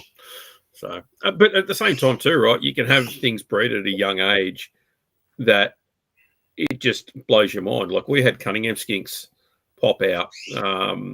We had the little melanistic woodland form, and we got those as babies, kept them outside in a pit at 10 months of age. Oh, younger than that. 10 months? 8 months. I thought they were about 6. So 6 months. Well, no, they must have been 10 months of age when they produced the babies. I don't think they were. I think they were younger, eh? No, I'll have to look. I'm sure it was 10 months. But we were both shocked, like really shocked. But regardless, right, live bearing skink, born that year, produced that year within 12 months. Right. So, I mean, at the end of the day, that's a live bearer that's producing a litter of babies within anywhere between 4 to 6 months of age. It's producing embryos to go through. Like absolutely fucking pretty strong correlation between what trophic level in the ecosystem the animal occupies and its reproductive output over time, with the animals at the bottom, at the lower trophic levels, reproducing faster, younger, in larger numbers, and they kind of live fast and furious lives. They crank out a shitload of babies because they're getting eaten by other things. So you look at, like, I've had Antaresia breed. I had a Stimson's python bred 13 consecutive seasons, and I just retired her. She wasn't dead, and I just stopped breeding that snake. Like, I know of a children's python that laid, I think, 19 or 20 clutches, and again, wasn't dead, but it just like, all right, you can be done now, kind of a thing. But they're little tiny snakes that never, even the adults get preyed upon, their babies get eaten, so they just crank them out. And then you get to things like scrub pythons that, you know, would be lucky if they lay 2 or 3 clutches in their entire life because they're at the apex predator level. and they can't reproduce that because there's only so much space for an animal that eats a tree kangaroo. You can't. So you have to you have to lower that reproductive output over time. Where those animals, they just go back in the food chain at the bottom. Even pythons, they crank them out. So I bet those little skinks probably have to get cracking early and make a lot of babies. Oh yeah. There's a lot of lizard-eating animals in Australia. What's your least favorite species to work with, Nick? Blood pythons. Horrible. Horrible snakes. I don't know. Didn't you say you were either going to go carpets or short tails at one stage? I was going to get some Borneo short tails was what that initially. I now have an adult pair of all three species of short tails just because I'm going to breed them all at least one time, cross them off my resume in my little race with Ryan. He's bred all of them. They're easy to breed. I keep having hard luck because of the thermodynamics of how I've got them housed. I think they're averaging a bit too warm and they keep reabsorbing or slugging out. So I got to fix that for going into next season. But they're just thoroughly unpleasant. Like the Sumatrans are not bad. My Borneos are kind of dicks, but they're not horrible. But those Bloods are just horrible. They hiss. They never stop striking. You can't pick them up on a hook. They don't have a tail. There's like a slug. They just and I've had them for like 10 years. They're not like just showed up. They're not wild caught. They're captive bred, and they're just horrible animals. They metabolically, their metabolism is super slow.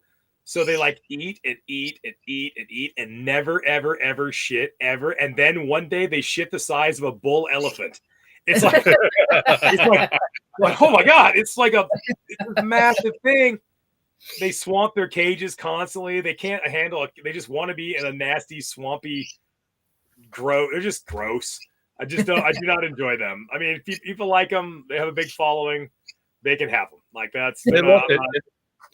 They're like the Southeast Asian version of a gaboon viper. Yeah. One thing I do love about them that I wish other the snakes I do like were is their metabolism. I have never in my life seen anything that was more economical in terms of how little effort you have to put into them versus the babies you get out of them.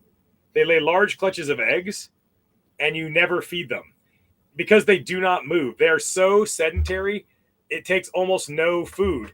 You don't even just feed them like little weaned rats. And it's like you feed them 3 or 4 rats a year. I swear. It's like nothing. I got my female Borneo for my friend of mine over in Seattle. I've known him for years. And it's kind of embarrassing now. I called him a dumbass to his face. I'm like, he's out there. He's got all 6-inch deli cups with these Borneos in it. And they're 12-inch ones rather. The big ones are this big, about the size of a plate. And these snakes are 1 year. They're yearlings and they are huge. And I'm like, why are you? I'm kind of busting his old friend. I'm busting. Why are you feeding these things so much if you're just trying to sell them? Why are you hammering them with this food? He goes, I don't know. I hardly feed them at all. They just grow fast. I'm thinking he's just overfeeding them. No, I got that female for him. I fed it 3 times and it's big enough and it's big as a leg. It's I've never seen anything. If you feed it 100-gram rat, 98 grams of it goes to growth and 2 grams comes out later, 6 months later. It's the most efficient thing I've ever seen. I wish I liked the snakes more. Because you can make 1 million babies and your food bill would be hardly anything. I've never seen anything like it. Well, that sounds like a different animal. There's nothing like that over here, that's for sure. It's weird. I wish I liked them more. I like the Sumatran ones. I have super, super black Sumatrans. They're almost all black. Yep. I think my dream snake is black. I don't care about bright colors. If I could have any snake in the world, I want a melanistic carpet python that was solid black. That's what I would. I love that kind of stuff. What is that? Someone got a spray can out years ago or whatever in Europe, and they spray painted a carpet python to try and get money for it or something. Oh yeah, that's this would be a tangent to go down, but I know a lot about that incident because I was supposed to get some of them. But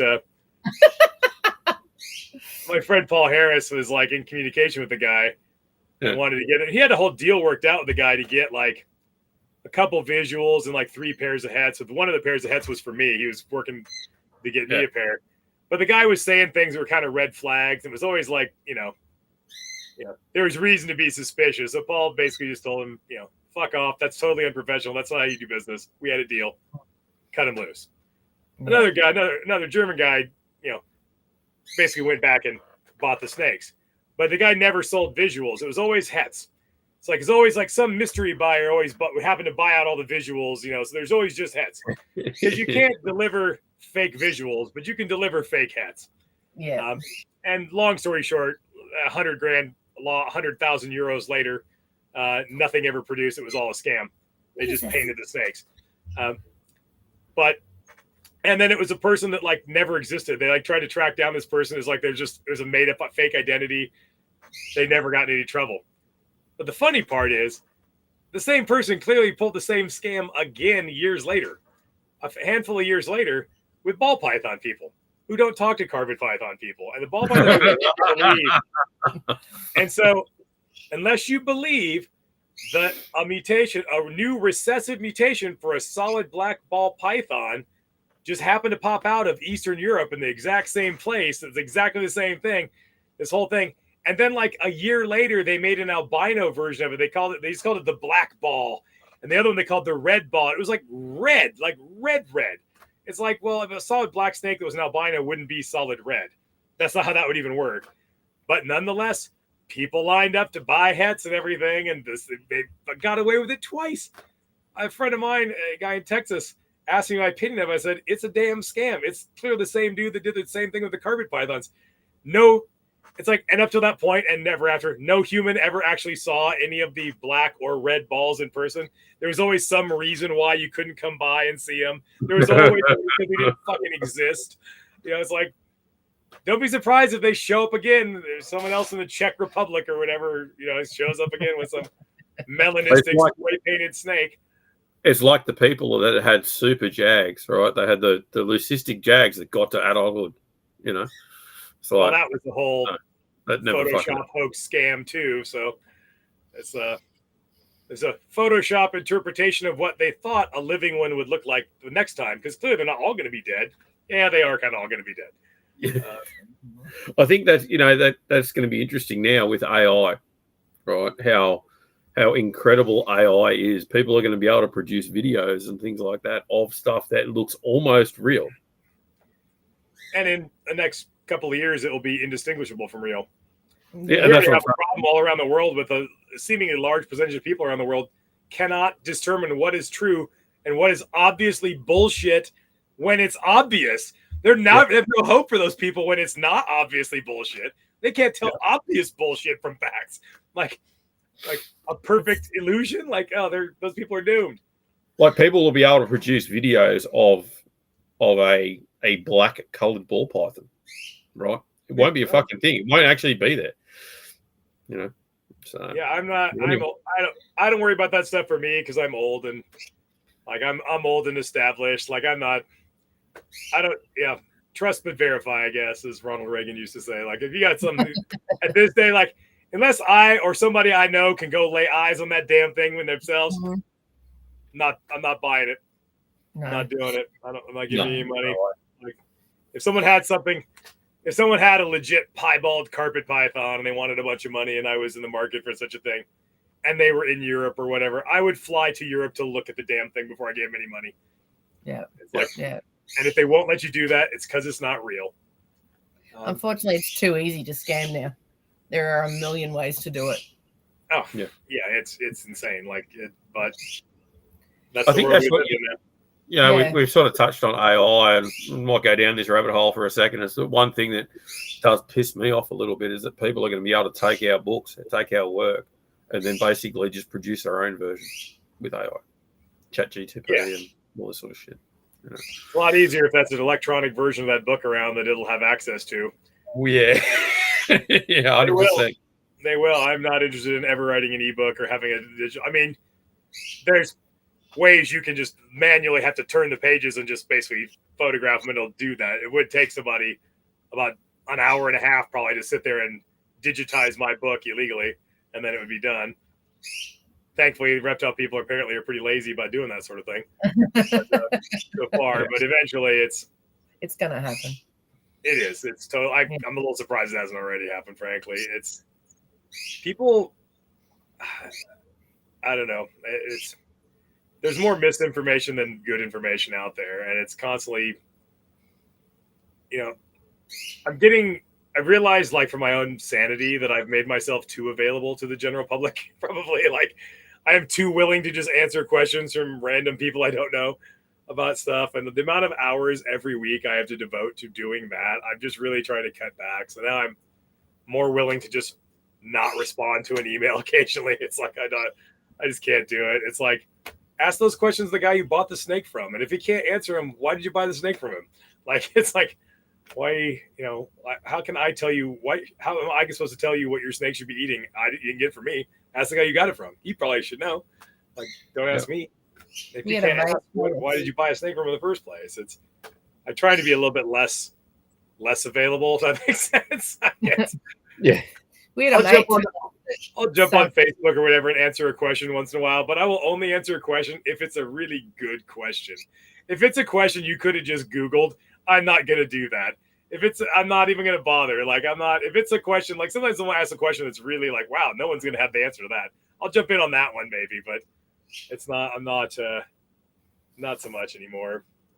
We had a mate tell us he was selling some elapids, and the conversation of the Australasian elapid book comes up, and he was saying it was a good book, but it was expensive. So our mate turned around and went, well, why don't you buy one less snake off me and buy the fucking book so you know how to keep them alive? He didn't. He bought all the animals. How much was the book? Australasian up is about 230 Australian. So I don't know what the exchange rate is. About 110, 120 US. Not that much for a giant book, really. No. And then ultimately, like, that investment is so much more important than investing in another snake, because that's knowledge is. It's amazing to me how many people, like, I get that all the time. Like, have you had this? You must have had this. Where someone, like, asks you a bunch of questions. You're just like, I literally wrote a whole book. You could just read that book and answer all this. And you say, and they'll say something like, this happened to me twice. Like, must have happened to you. Where like, oh, I saw that, but it's really expensive. Is there somewhere I could just download it? Where someone asks you if there's a way they could steal your book. I had someone turn around and send us a long-winded email, right, to say, my son really likes reptiles. You should give him a book because he can't afford to buy it. I had one where a guy was like, I work at a zoo. He actually stupidly named the zoo. And I can't afford your book, but I really want to learn. So I rang the dude who's head of herps, and I'm like, have you heard of this guy? Never heard of him.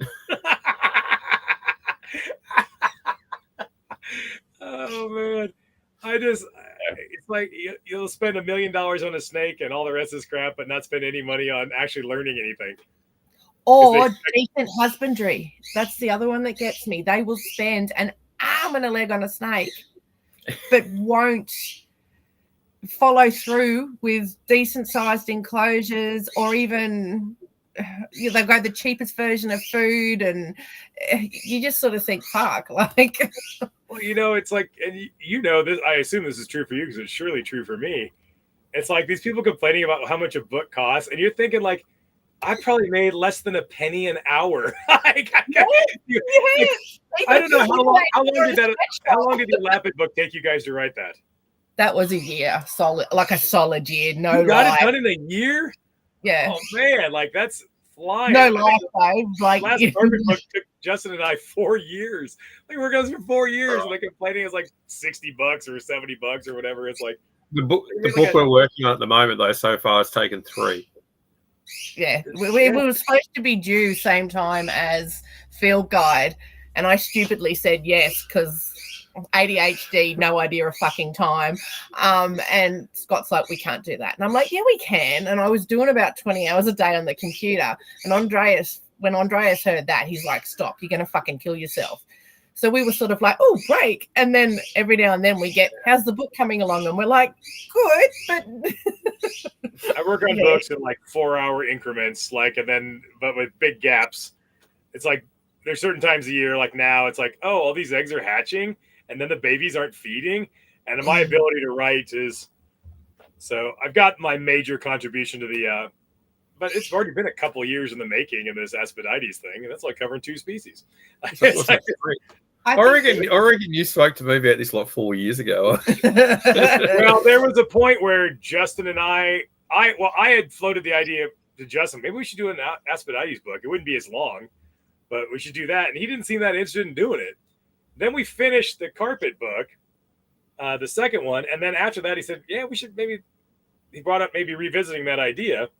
And then by pure happenstance, my very good friend Lucas Lee, calls me up out of the blue, telling me that him and his master's advisor, Zach Loafman, are thinking about doing an Asphodite book and wanting me to help talk him through the book writing process. I'm like, God damn it, we were already going to do that. Like, he had no idea. I'd never mentioned to him. So we just kind of all decided it was the easiest thing was just to all do the same book. I must admit, though, when you said have a bit of a break because life, I find, though, that I'll write stuff down that I want to add to the book and stuff like that. But if I give myself a break of a couple of weeks, I'm not reading what I think I wrote. It's like I'm not reading a new book, but it's fresh. So I will pick up on stuff and pick up on errors and stuff like that from your writing. I do that on purpose. Like if you look at something and you think you got it, you think you won the Pulitzer Prize basically, and then you don't look at it, and then like a month later you look at it, you will see all the stuff that you were blind to the first time. Like, how did I repeat that whole sentence or whatever it is? You'll find all that stuff because you're reading it like a first-time reader be reading it, and then I find that to be very useful.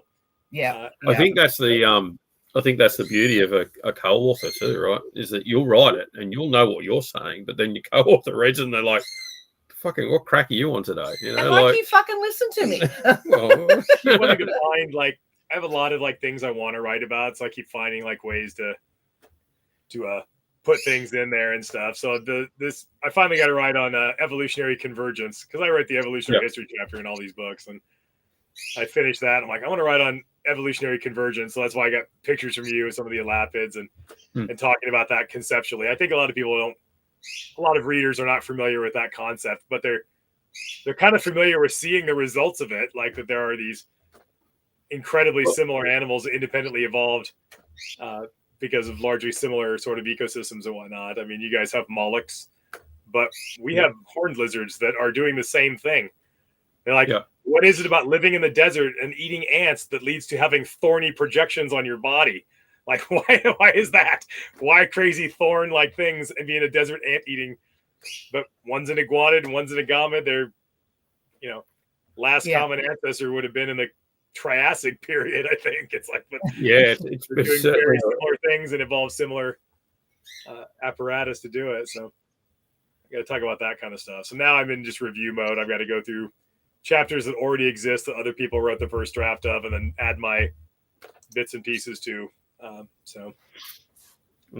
We've got a pretty good question there from Zach Pickett. Who's your favorite author and what's your go-to book? That's tough. I would say that the Barker's Australian Pythons book from 1993 is clearly the most influential on me and on my writing style.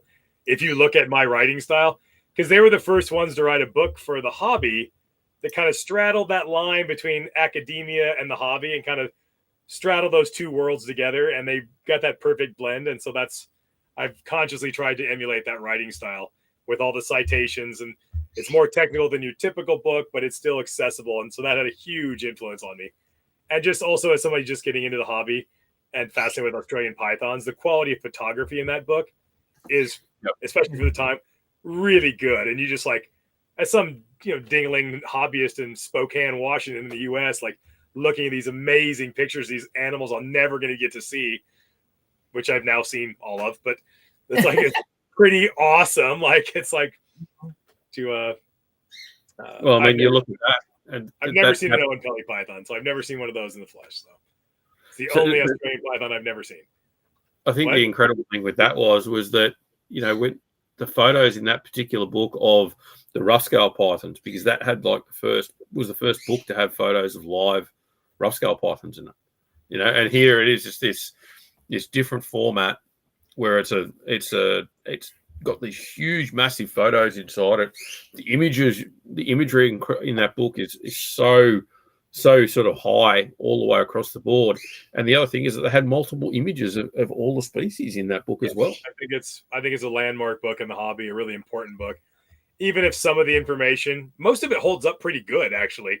Yeah, There's some things in there that we now know to not be accurate because we have 3 decades more science in everything. But I don't think that really takes anything away from its achievement. No. For me, anyway. Well, I think that's something to put into perspective. That book's 31 years old now. Yeah. And even the taxonomy is a bit, I mean, our understanding of taxonomy is different, but most of the rest of the stuff in there, the vast majority of the information is accurate. Still holds up. It was just that well done.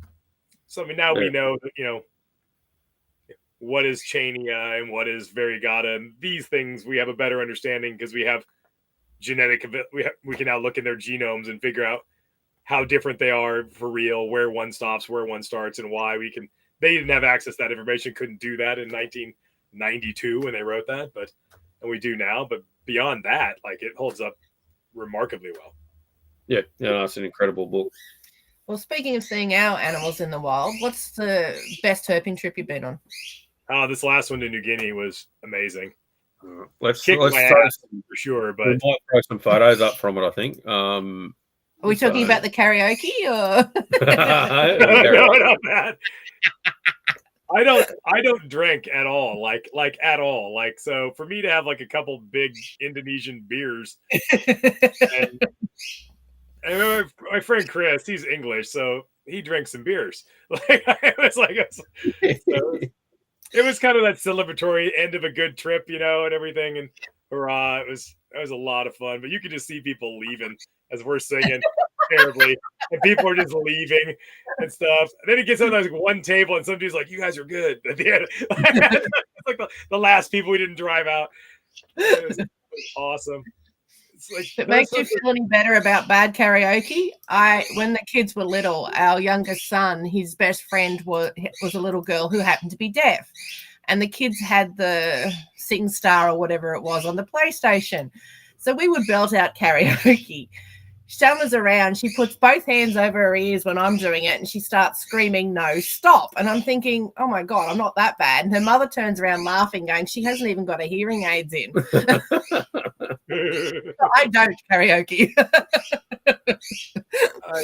I just think that sometimes you have to be ridiculous, and I think that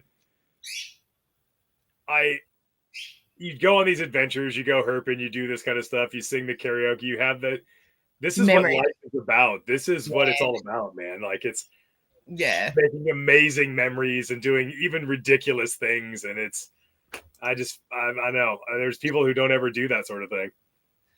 I figure I'm doing everyone else's ears a favor if I don't karaoke. Oh, me either. I can't sing at all. At all. Yeah, but as long as you're drunk, it doesn't matter. So what's the story with this thing? I know you've got a bit of a love for Somalia. Must have been good to see something like this in the wild. He's about probably pushing 4 meter long barneck scrub on Waigeo Island, and he was about 50 feet off the ground.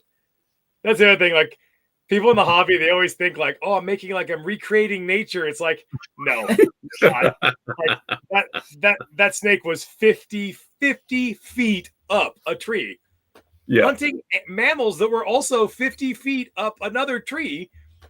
And one of the guys we were with shimmied up the tree and got down.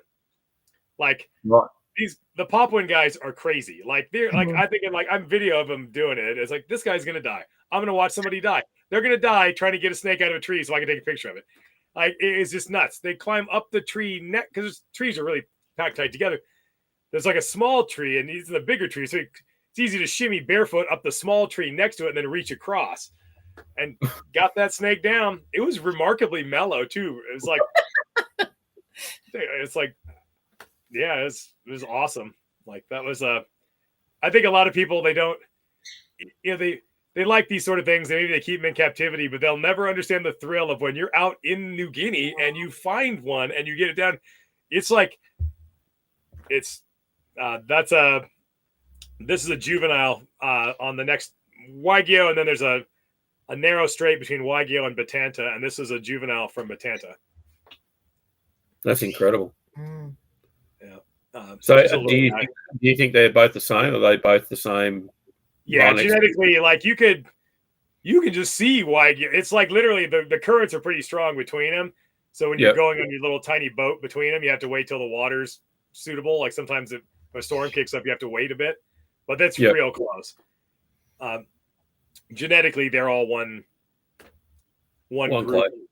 Yeah. That was loving that. They've certainly got some iridescence, these things, haven't they? Yeah, and I'm terrible for taking photos, and even I could capture it. It's like it's not any competent photographer would be able to take a real impressive picture, probably. So, you used a traditional method of herping for this thing in Indonesia. That one, yeah. We road cruised that one. There's like one road in Waigeo Island, basically, and it was kind of drizzly, but it rains every day there. I think you just get a little bit in the evening, you get a little bit of rain, and we're just standing up in the back of this little tiny truck. And the guy, if you've never been like road cruising in a part of the world where nobody knows what that even is, to try to explain to somebody who doesn't really speak any English, if you want to stand up in the back of his little tiny truck, hold on to the roll bar, and I wanted to drive slow on back roads and then look for snakes. They look at you, they think you're insane. Like, what? Yeah. You want to find snakes on purpose? It just doesn't even compute that that's a thing that you'd want to do. And then other people, they see you riding around the back, like, what are these crazy people doing with flashlights in the back of this truck? What is going on? It's like this. We were in Bali, right? And we were talking to our driver over there, right? We're like, okay, we just want to drive on quiet roads at night. He goes, what for? He was adorable, though. By the end of it, he was breaking for sticks, going, is that a snake? It's like within the first time we're driving from the airport to our hotel, I've jumped out of the car, right? While just stop, and he just stops. I jump out of the car and I run back and get a roadkill rat snake, right? And he's looked at me and he's like, this guy's fucking nuts. Right? They're so polite too. You can see him trying. I'm standing there like I'm smiling because I'm holding this fucking dead, dripping fucking blood fucking rat snake that was on the fucking thinger. And he goes, "What are you doing?" And I said, "It's a rat snake." He goes, "But it's fucking dead." And I'm like, "That's okay." And he goes, "Oh." And then I sort of realized. I looked at him and was like, "Yeah, there's no way I'm putting this in the car." All right, okay, no, it's right. I'll get rid of it. But it was like, he goes, I don't like snakes, eh? And I'm like, oh, that's okay, we do. And he goes, oh, that's okay, we'll go there. We'll go looking for snakes. So we'd go to a place, he'd sit there in the car, and we'd go walking around looking for snakes while he's just sitting there in the car. But he was like really keen to find out what we'd seen and how big it was and what it was. And find any retakes when you're on Bali? I found one animal that had a timber stake driven through its fucking head. Literally, we're driving along. I've looked across and I've seen it, and he's like, stop! He goes, what? And I said, I've got to get out and go get photos of it. So I went and took photos of it and all the rest of it. So I have a pair of Bali reticks. That's my reticulator from Bali. Huge lemon yellow heads on them and all the rest of it. Beautiful snake. Yeah, they're beautiful. Yeah, so but we didn't go to any of the famous caves that you pay them some money and you walk in and you see a reticulated python sitting in the corner. The same retic, just always there. Yeah. So is this an in situ photo, this one? That one is, yeah. They're just like on that razor sharp pandanus. That's on Batenta. We were there.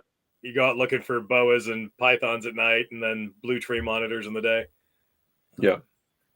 So this is obviously a species of Candoya. Do you often get them with this sort of striping on them, or they're not all like that? But that is one. I was happy. That's the one. That's the color phase I wanted most to find, and so we found the one. So I was pretty happy it was a striped one, but they're not all striped. Okay. And you found a green thing, eh? Poulture on the last night. We had to leave the next day, and it's like, we're not leaving this island until we find one of these things. We're going to hike this mountain all night long until we find it. And we did eventually at the very, very end. I'm sure Ryan would have been very happy about seeing that. Yeah. No, I've got pictures of him. It's weird. He's got this look in his face. He looks just almost like he looks crazed. He's so deliriously happy. He looks crazy.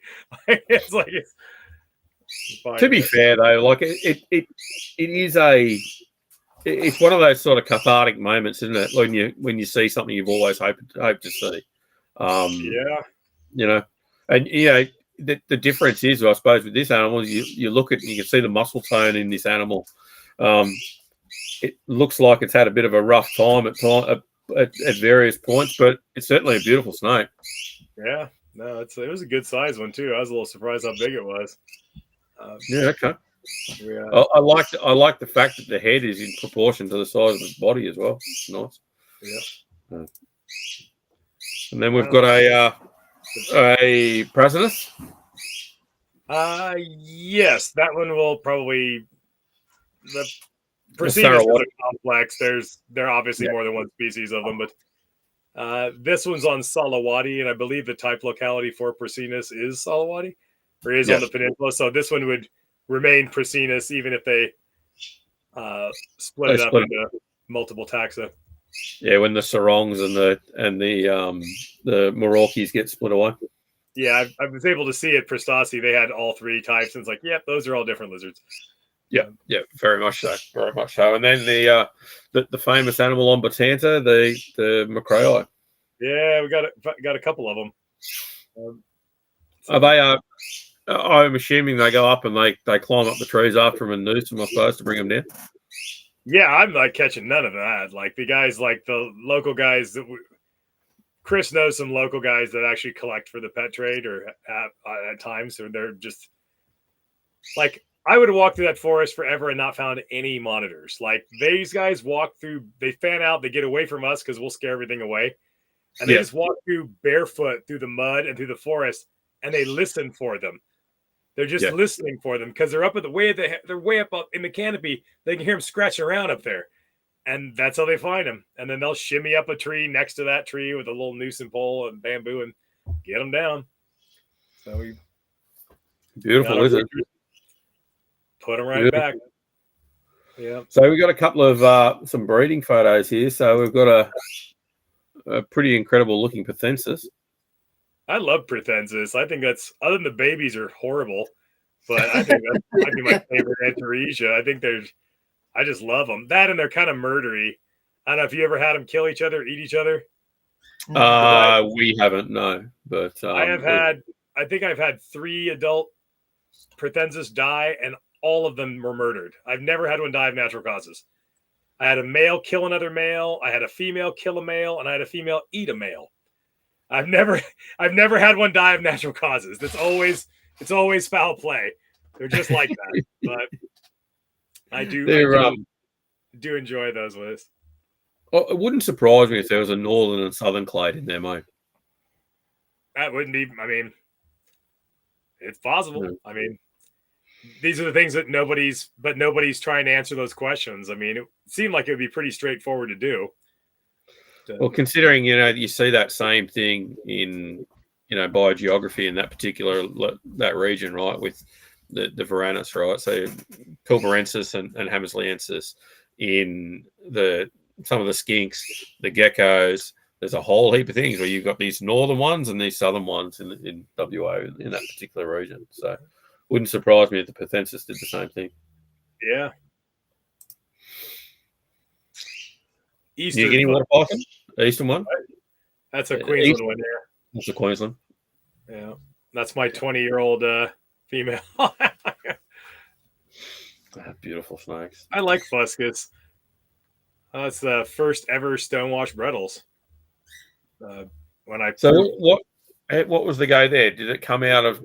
Was there anything in the adults that sort of gave you an inkling that there might have been Stonewash? Now looking back on those, looking back on it, they were old animals when they bred for the first time for another gentleman, and when that happened, he popped out a couple of these weird ones. Then but the guy's name was Nick, ironically. I had met him because he had hatched a paradox leopard gecko that was half albino and half not, and I wrote an article on paradox animals. And so I knew him because he gave me pictures of the gecko. And a long story short, he got ripped off. Basically, he went away to law school on the East Coast. He left his collection in the care of some other local guys to take care of and breed and then sell the offspring or whatever. They had an arrangement worked out. And those guys decided, you know what would be better than that? Just selling all your snakes and keeping all the money and stealing it. So he got wind that they were selling all of his adults off. And then he flew back, rented a moving truck, and tried to repatriate all of his snakes, such as were left. They basically gave him a small portion of the snakes they had left, told him they were going to have him arrested if he didn't get off their property. He did manage to get 2 of these guys, 2 of the visuals, but there were 6 originally. They kept 2.2, gave him 2 of the males, and stole 2 pairs, and the original parents, and 3 normals. I go, you know all those normals are going to be males, right? Yeah, shocker, they were all males. He didn't have anywhere to put them. He was living in his studio apartment, going to law school. He just didn't want them to get away with this. So he just gave them to me with no strings attached, just gave me everything. And I said, well, you didn't ask for anything, but when you get settled after you are practicing law and whatnot, let me know. And whatever I produced, I'll send you some stuff. Years go by. I took a couple generations. I ultimately proved out how it all worked. And then he called me up and I sent him some stuff. I sent him a box of double het Stonewash stripes and some Stonewash stuff. I sent him some animals from that project, however far I'd gotten at the time. And that's when I first proved that out. So it's an incredible looking snake. I was really hoping the end of that story was he became a brilliant lawyer and managed to really screw over the people that screwed him over. No, he seemed amenable to doing that at one point. I don't know. I haven't kept up with him as much. That is, I just went through some representative pictures, but that is that's a hypomelanistic stonewashed and hypo Bredlis. Those are full-blooded hypos, and that's how much brighter the hypo stonewashed is. Those are all hypos behind them. They're literally that color. It almost looks like a hypo, doesn't it? It's incredible. Kind of. It's crazy. And then what's this maternal incubation? Yeah, there's one starting to hatch at the very back. It's not the best picture, but it's kind of under the gun. Yeah, and that's how you incubate? You do maternal? I don't do it anymore for a few reasons, mostly just to, well, frankly, because everybody over here is, and in Australia, is so irrationally paranoid about relatively mild viruses that they all have this nidovirus panic, which is born out of not understanding and fundamentally not understanding anything about nidoviruses at all. And so it leads people to doing just completely irrational things. So I'm sitting here doing this podcast from my baby room, which is my office also. Why do have babies behind me in my office when I already have another baby room? It's because I have to do all this ridiculous stuff to cater to people that are so paranoid about something that is frankly ubiquitous anyway, that they don't understand. So now I don't do maternal incubation. I keep everything completely firewalled off between room to room for biosecurity reasons, even though it's mostly just so other people can have confidence in buying a snake from me. But I do it. That's why. But yeah, I thought that was a good picture. There's a lot of things going on in this picture. We've got zebras, we've got albinos, we've got Bredlis, gelatins, Darwins, jungle zebras, I think it is, by the look there. Yeah, and wouldn't you know it? All that variety and no hybrids. No. Right? No hybrids. It's like, what do we need to hybrid these? This is what's just around. Some of those are wild type snakes. There's a couple of wild types, a wild type jungle in there. There's a wild type Darwin in there. And the one that stands out for me the most out of all of those happens to be that gelatin. Mm. Yeah, these do not. I've always thought those were cool. On my very first trip to Australia many years ago, it wasn't gelatin technically, but I found a Cape Trib one on the Cape Trib Road. Yeah. And found one, and I was like, "Ooh, it's the same snake." That was the first wild carpet I ever found. Only one I found on that first trip, and it was one of those. And I just always thought that. And then did all that research trying to figure out why do they look so different than other jungle carpets? Oh, because they're not even jungle carpets. It's a totally different thing. It's like It's a very Agata has a rainforest phase too. That's in this little bit up here, and the rest of those are not really jungle carpets. And then having been back and found a couple other gelatins in gelatin proper, I always thought that was cool. That's probably my favorite type of carpet. I just love those things. Certainly understandable. It's such a beautiful snow. Mm-hmm. What's the worst accident you've had on a herping trip? What? What's the worst accident you've had on a herping trip? It would have been this New Guinea trip. Not bad. I stepped on a rusty nail under the ocean and I was swimming on a coral reef. And there was some wood that had a rusty piece of metal and it stabbed the bottom of my foot, like right in the arch of your foot, where you don't want to have a rusty piece of metal stab you when you got to hike 20 miles a day. Yeah. So that was painful for the whole rest of the trip. And then the last night of that trip, coming down the mountain after finding that green tree python, I slipped and fell. And as I'm falling down the mountain or sliding, there's like buttress roots and they're kind of like almost flush the ground, but they're kind of like slippery. I slipped on one of those. I just immediately like threw my arm back and caught like a small tree. It was about that big. I just grabbed it to stop my fall and tore a muscle in my rib cage. Ouch. Yeah, for like 2 months. It's like one of those, like, why do you even have muscles? And it doesn't, I don't even know what those do. What does it even do? It's like, it's just there to hurt if you tear it. But I tore that pretty good. That trip got a couple infected insect bites, and that trip kicked my ass. Like, New Guinea's not for the faint of heart. If you can do it, if you're tough, it's something. But it's not, there's no air conditioning. There's no reliable fresh water. You're constantly having to live out of bottled water. It's not a place you go for comfort. It's hardcore, but boy, it's something. The water though is, you're so used to, like, say, brushing your teeth and things like that. It's second nature to just drink from a tap or whatever. So when you're in Indonesia, there's literally no drinkable tap water in Indonesia. No. Like, even in Jakarta, you're drinking, it's all bottled water all the time. So you're brushing your teeth with bottled water. It's just kind of like, I mean, unless you're in a major city, there's no proper flushing toilets. Like, you're just like, they're like in some like thatched hut, and there's like what looks kind of like a toilet. There's like a huge drum of water with like a ladle, and you do your business, and you can like just keep endlessly pouring water into it until eventually gravity flushes it, which sometimes takes a frankly long time. It's like, is it toilet paper though? Yeah, you might eat twice a day, and both times it's going to be fried bananas, probably. It's not. Although if it was super comfortable, that wouldn't have been as much of an adventure. Like, part of the fact that it's like so, that's part of it. Like, I'd highly recommend you guys go. On Lapids and all this stuff, there's adders, there's stuff. The Papuan analogs, all the stuff you're into are all there. Yeah, well, I mean, we've spoken to Chris, so Chris keeps saying, come over, it's just time and money. They don't align. Oh, man, he needs to get back and he's on a mission to photograph all the tree monitors in the wild. And so he needs to get a Keith Horn eye. Yeah, well, we've told him, and he's like, well, not too far. He's a pretty good guy to know if you want to go to Papua. He knows a lot of local people and was really good. We couldn't have done that trip without him. He knew enough people to help facilitate. I mean, you just show up and nobody speaks English. Nobody cares about you. Like, he's not good. Like, most of the people don't even have shoes. Like, they don't give a shit. Like, you need a boat guy to drive a boat around. You can't get anywhere without a boat. You need a boat guy. How do you find a boat guy if nobody speaks the language?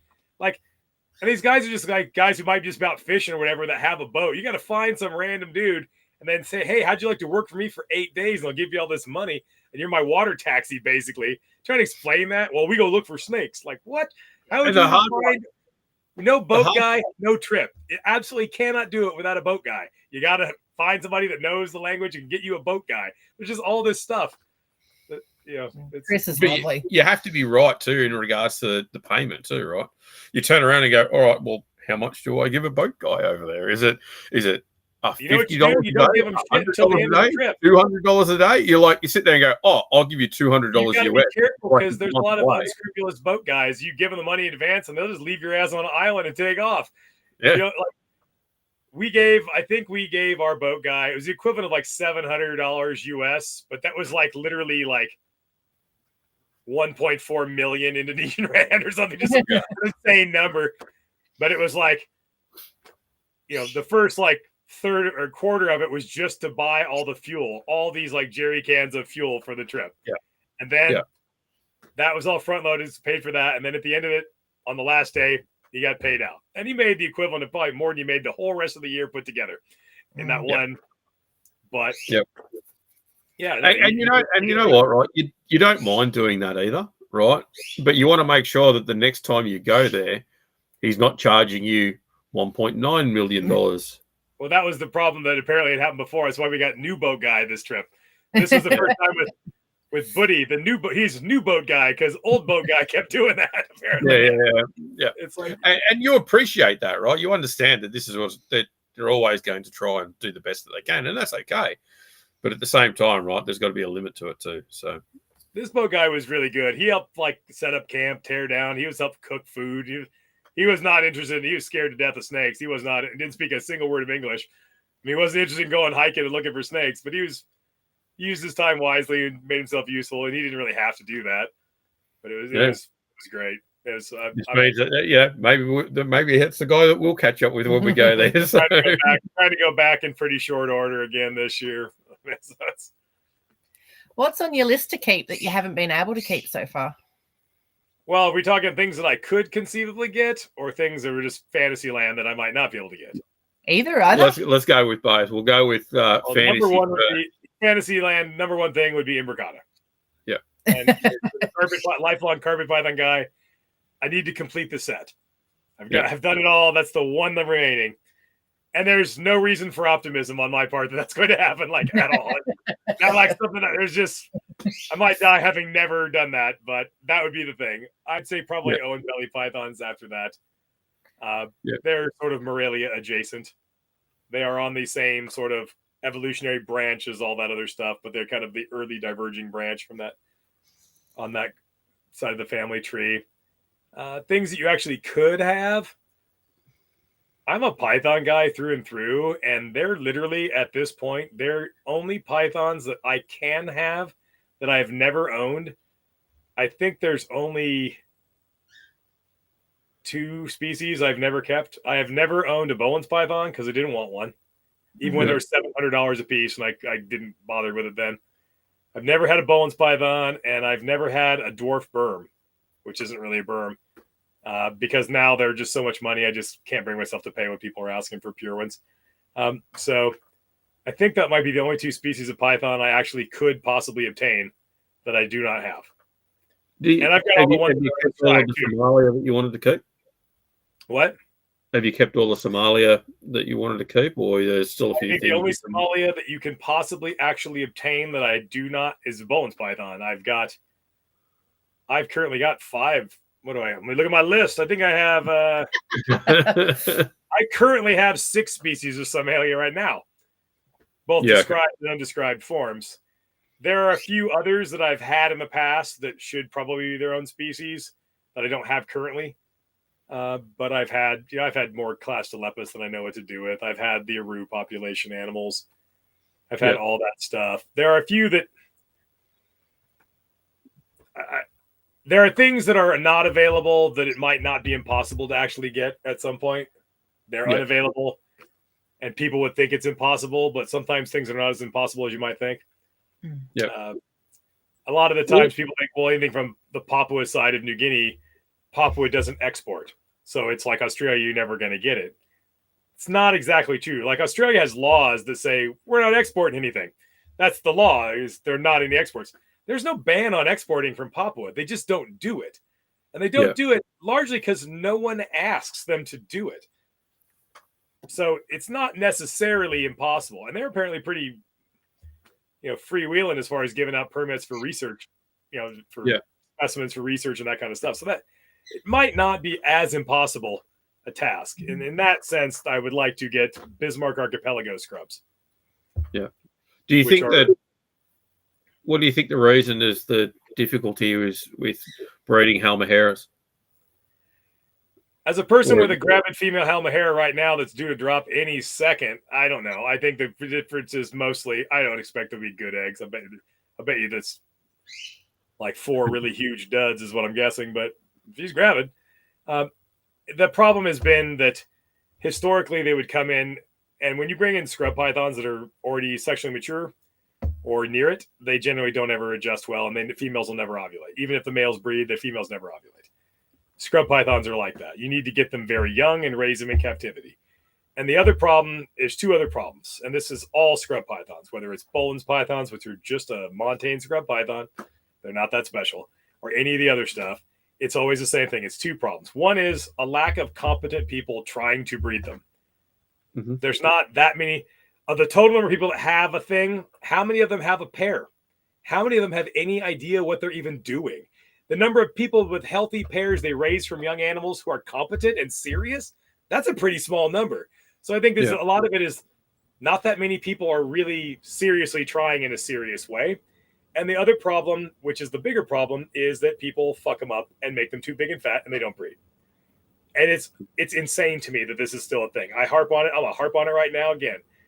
Stop making your scrub. You want to know why your scrub pythons don't breed or your Boland's pythons don't breed? Because they're too big and fat.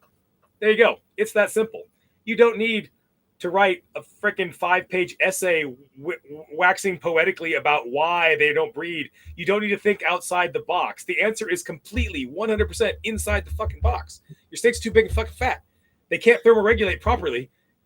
You know, even in the wild, a big king horneye in Cairns, you know what? It can get hot and it can go cool off in a stream. It can control its body temperature. You put a 13-foot snake in a box, in a 4-foot box, it can't do that. It heats up slow. It gets cold slow. It can't cool off fast enough. Thus, its average body temperature ends up being too high. It reabsorbs its follicles and no reproductive failure. Why do you think, like, in captivity, the only scrubs that ever breed reliably are little ones? Shocker, right? Look at anybody that's bred Boland's pythons in captivity. Anybody, anywhere in the world. Is it the 12 or 13-foot one? Nope. It's the 7-foot one that lays the eggs. Because it's still small enough to reproduce, to thermoregulate properly. So do you think one of the keys then would be to put them in much larger enclosures if you're going to have a big one? Don't let them get very big. Thermoregulate. Okay, I have a pair of Wamena scrubs, the northern form, right? From Wamena, Jayapura, all that. It's the same snake from the base of the Bird's Head Peninsula all the way to the Huon Peninsula. This huge arc of almost the entirety of the northern coast of New Guinea. It's all the same. And even islands a couple hundred clicks north of the mainland, same snake. They're identical. It's the same thing. That female has laid 3 back-to-back clutches of 11, 12, and 13 eggs respectively. 100% fertility every single time. Not a single slug in any of them. 3 years running. That snake is still about 6.5, 7 feet long. Like, it's like the reason why she banged out clutch after clutch is because she's 7 feet long. If she was 12 feet long, but people constantly do this thing where they conflate the record size for a thing with what the average size or the appropriate size should be. Ergo, they read scrub pythons can get 15 feet long, so I need to feed my scrub python until it's 15 feet long. And I can tell you categorically, I have seen a lot of captive 15-foot scrub pythons, and I have yet, I dare say, never seen a 15-foot scrub python sitting on a clutch of eggs. Not once. Not once. I don't think I ever will. It's like seen a lot of 7, 6, 7, and 8-foot scrub pythons on eggs. Lots of those. They get too big and they can't. You have too much mass. It takes too long to cool off. You don't have options of like taking a dip in the creek in the bottom of this gorge you live in. That's not an option for you. You don't. Yeah. It's a lot about the way we keep things that have reproductive consequences and health consequences and stuff. It's funny though. On that topic, they will, my cat or my dog, or I can go to the fridge whenever I want. So that's the excuse, I guess, for behind feeding the animal way too much. But on that same note, your cat or dog can run around the yard or the house or whatever. There's room to move, but they overfeed, but then keep in a small box and don't get the correlation of the two. Yeah. Yeah, you don't get like that. Most predation attempts fail. Snakes are programmed to eat whatever they can, whenever they can. But the environment ensures that is not that much and not that often. You might get something this big one day. You might get something at the upper size limit you can barely choke down. Then you might not see anything for 3 months, and that's just how it is. This like idea that like perfectly overly nutritious rodents fed on a nutritionally balanced laboratory diet show up magically once a week and are already conveniently dead. So you don't even have to do anything at all. Your job is just to sit on your ass on a piece of newspaper doing absolutely fuck all nothing, and don't even have to constrict your prey. It's like you have poor muscle tone. It's like these snakes are, the arboreal stuff and semi-arboreal stuff, they're climbing up trees. That takes energy, muscle tone, and coordination, and which affects metabolism. They don't bask at, we do everything. We try to make everything so easy that we fuck these snakes up. Yeah, we've determined that their ideal like body temperature when they're digesting or whatever is 90 degrees. So we give them this 90-degree hotspot. And we've determined that they want to be 80-odd degrees Fahrenheit. That's about the perfect temperature where they seem to prefer the most. But they don't get that in the wild. That's the average of what they get in the wild. We take out the high and the low, and we just give them what they want, and they just overindulge. So they just sit there. We've given them no reason to move at all, and it affects their metabolism. It affects everything. It affects their resistance to. Here's another one that I'll go ahead. I guess my mouth will go ahead and say it. I was saving this for like Ryan and I are slowly working on like a magnum opus book that'll be like the biggest book I'll ever be a part of. But it's a long, like years and years long life's work sort of situation. We've kind of over the years of doing this, kind of have like a thesis, sort of like our, I don't know, like if there's any contribution to the hobby I'm ever going to make, it's probably this, and this is part of it. And then is the effects of body size, temperature, metabolic, all these things are all intricately connected.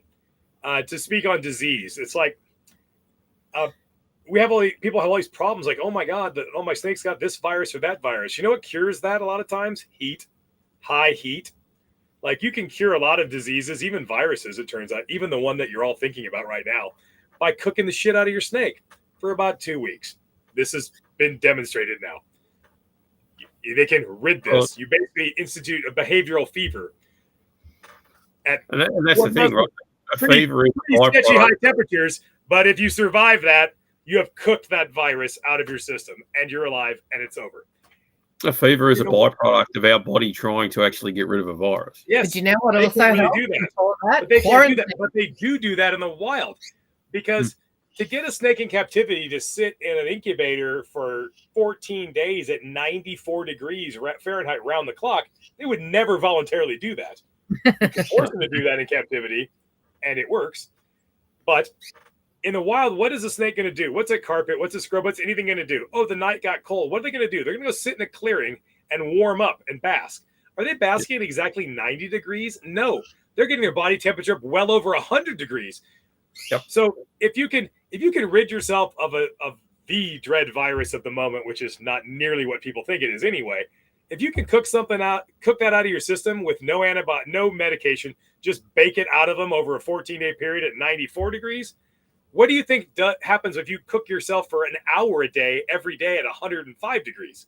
You're basically nuking any virus you might have is never going to actually be able to proliferate to an extent to cause illness, because you're basically just, even for that brief window at these extreme temperatures, you're just knocking it way back. And even if it starts steadily going, then the next day you knock it back. This behavioral fever that is the normal behavioral pattern every day anyway is going to have huge benefits for pathogens. They're going to have a hell of a time. That, though, when they're cooking themselves, they're cooking themselves in the sun, right? Yes. So they're exposing themselves to UV light as well. Well, that's going to sterilize anything on the outside of them.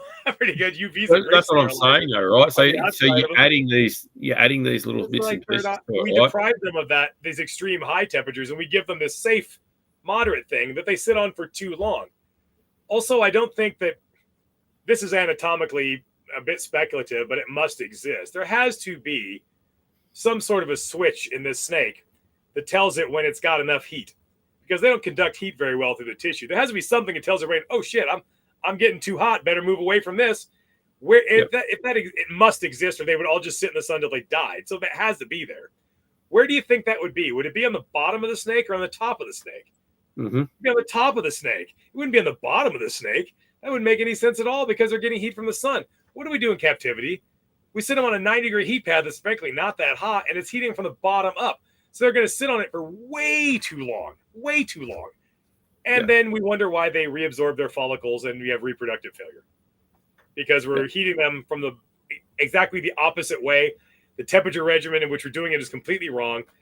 And you see bigger problems with bigger snakes, things like scrub pythons that are arboreal, and that you're going to see it most in them. Smaller snakes, you're going to get with a lot more. They behave differently. They heat up and cool down faster. But a bigger snake, if you have like a Prothensis and it got up to whatever temperature, it's going to lose all that temperature. In a couple hours, it's going to lose that because it has no mass. But a 4-meter scrub python, it's never going to get to room temperature ever. You can turn all the heat off all you want. It's never going to. Days will go by before it gets to that. It's never going to. Even my Bredli's pythons, I cycle the room that they're in my garage, where it's like in the 40s Fahrenheit. It's literally that cold. And I will take my temp gun and I'll go out there and it's like 52 Fahrenheit in the room, and I'll temp the snake and it's 70 Fahrenheit. It's 18 degrees warmer than the ambient air temperature. Even though I'm cooling the crap out of them, that's just, they've only fallen that much because they're that big around and they have so much mass that insulates them. So I think this plays into why things get sick that wouldn't otherwise get sick. It plays into why you have reproductive failure. It's because with these larger animals in particular, we're not. So it would have been 0 last night outside, right? It would have been 0 outside here last night, right? Our parentis are outside. Yeah. Our diamond pythons are outside. If you said to somebody, "Hey, I'm going to get a diamond python. I'm going to take those animals that are sitting in a rack and I'm going to chill them down to 0 degrees," right? Someone's going to get, "You're fucking nuts. You're going to kill snakes." And you would kill the snake if you were trying to put it out of an enclosure, bring it down to 0 degrees. You'll kill it, right? But you know what? That enclosure might be at 0 degrees outside, but where that snake is sitting in the straw and all the rest of it is not at 0 degrees. Its body mass has allowed it to retain some heat as insulate itself, and then it's found a retreat site where it's got some insulated properties. It's going to be not warm. It'll be cold, but it'll be a fair bit above 0. 100%. And I reckon if I go out there today, because it's a sunny day outside, it'll be out there basking. It may only have a loop out or something like that, but it'll be out there basking. Yeah, people think that like it's like the accumulative power of heat energy over time that matters. So if it's like, oh well, you got down to 0 at night. Try to speak as else, but you got up to 39 during the day. It's like, well, you got really hot, and then it's like you're doing these big roller coaster of up and down and up and down, but the average of that is not too bad, really. It's like you got colder than you might think you want to be at night, but you got warmer in the day. That's what matters. It's the average. And just the same way that affects metabolism, the same way food does. It's not how many calories you had in this meal versus this meal. It's the cumulative amount of calories over again a given period of time that matters. Yeah. That amount of food energy you accumulate to get in a period of time that matters, not so much how you did it. So I don't know. There's all these I kind of like these. I like having these sorts of conversations. There's a lot of stuff people I think they just don't understand this stuff, and these things are affecting their keeping and their breeding, their success, and they don't even realize that these are issues. I think people. Oh, snake, breed money. And I don't think snake breed money. I don't think that they realize that it's not as simple as that. There is so much more to it. And there's not that much money coming out at the end. It's almost a recipe in some ways, but it's fucking not, right? You're not baking a fucking cake. Yeah, I will freely admit that I know all these things. And I still keep things in manners. There's things with heat pads, things in tubs. There's a lot of that stuff. I mean, you're kind of like, you get to this point where you've achieved all this understanding of it, but you're kind of chained to some of these methodologies because logistically you can't just put everything in a outdoor aviary. I can't put anything in one because of where I live. But I think that, I don't know, I think for me, in some ways, it's more aspirational, I guess. I would like to get to that point at some point when I'm near retiring, I guess. And I have, instead of having 300 adult pythons, I have, 30. and you can do that kind of thing. I'm never retiring. I have the best job ever. Like, I get to breed snakes for a living. Why would I ever give that up? I could never imagine not having some pythons. I made my will up a couple of years ago, and I had to put provisions for when I croak, who's dealing with all these freaking snakes. Like, I have multiple executors of my estate, one just to handle whatever animals I died with. We'll understand that stuff. But I could sure see having a lot less of them. I could see, like, wouldn't it be awesome to have like your big snake building with it's like 12 snakes in awesome giant cages and stuff. Like, I could see that. Like, yeah, really elaborate. Like, I could see that. I'm not at that point now, but I mean, we are seriously consider that that's something that will end up happening with it. We've got built-in enclosures around the outside of our herp room, and I'm like, I'm going to do some remodeling now, and it's going to be a huge amount of work to do it, but I'm going to cut the amount of enclosures around the outside in half. I think that we haven't bought anything for a while either, so our snakes are aging as well. Yeah, some of the stuff's aging, and we're happy with that. That's okay. And we went to a keeper's collection in Germany, and the way he had set up his enclosures was incredible, and bioactivity and naturalistic stuff and all the rest of it. But the one thing that he put in the bottom of them all was pond liners. Right, so instead of using a normal base and all the rest of it, you just put a pond liner in the bottom of the enclosure, and you sit back and you go, "That's so fucking simple. It's an easy way to do it." Right, I can get myself a decent depth, so I've got some structuring and all the rest of it. I'll make the enclosures big enough so the animals can thermoregulate properly in there, and make my life easier and enjoy it more. And not just be a fucking shit cleaner and get to appreciate the animals for a bit more than that. Yeah. Sometimes, like, I always like advise people to do things differently than me in a lot of cases. Like, I'm kind of like, since this is my full-time job, where I need to produce a decent number of animals every year. I have to do that. That's the life I've chosen for myself. So it forces me to have to do some things that, like, if I was a hobbyist, I would do it differently. I would have no reason to have anywhere close to this many animals and stuff. So I tell people, I tell a lot of snakes people that are just hobbyists with a handful of snakes, maybe just a couple as pets. I'm like, yeah, do it up, make an awesome setup. The snake looks way cooler sitting in an awesome cage. Yeah, not with the baby though. Don't put this 25-gram carpet in a 4-foot tall cage. We keep species that we don't want to keep because we need to as part of our business. It's as simple as that.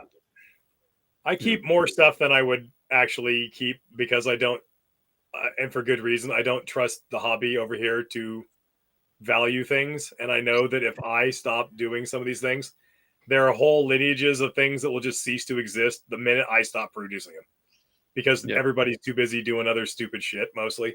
Like, it's just, I've got, if my facility burned down, there's probably about 9 entire genetic lineages of carpet python that would cease to exist purely for that reason, just because of me. That's the only reason they exist at all. It's like, did I breed them and did I sell them? Yeah. Did anybody else breed the ones I produced and sold them? No. Like, it's insane.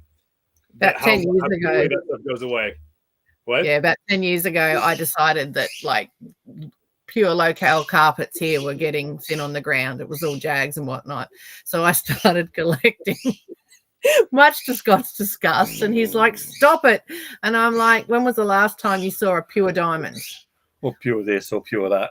And he was sort of like, yeah, all right. But yeah. It's really like, which of these hybrids is better looking than a nice diamond python? Oh yeah, none of them. Literally none of them are better than that. That is like a freakishly attractive snake just naturally. It's like, what do you try? You can't improve that. What are you gonna? Are you gonna make something better than a black and yellow jungle carpet? I don't think so. You're not. I mean, these things are already one with brown that's living on a rock and road on Lake Morris. Right? I like that. I tried to bring back. I got another Tully male that's got some brown on him, and he bred, but then the clutch just kind of, you get those clutches where it's just like 5 eggs and 7 slugs, and then every 5 days 1 egg drops until it's down to none, and it ended up being 0 good ones, just a weak clutch, and like and then what do?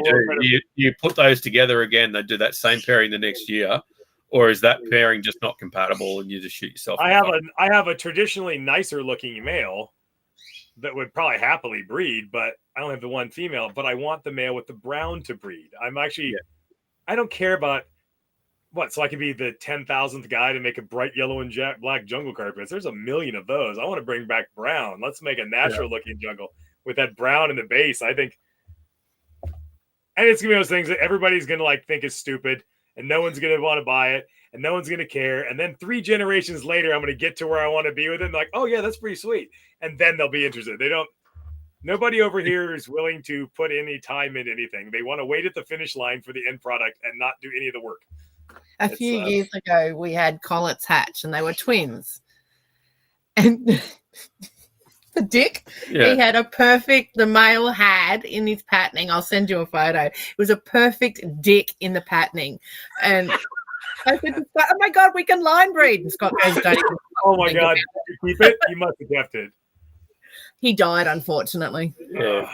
Is a twin, you said? Yeah. How big is a twin Colette's? That's got to be. It was 12 grand. He wasn't as small as you'd think, actually. It was 12. That baby was 12 grams. It was fucking tiny. It was cutest little dick on the back of him. Fucking dick on. How did the complete carpet come about?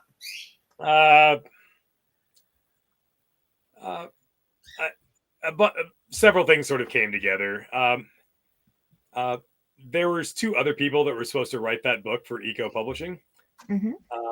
And they started, and I was friendly with both of them, and both of them sort of respected my opinion. So weirdly, they were sending me like bits of the unfinished book and everything to kind of shadow edit and give them my thoughts on and input, in an unofficial capacity.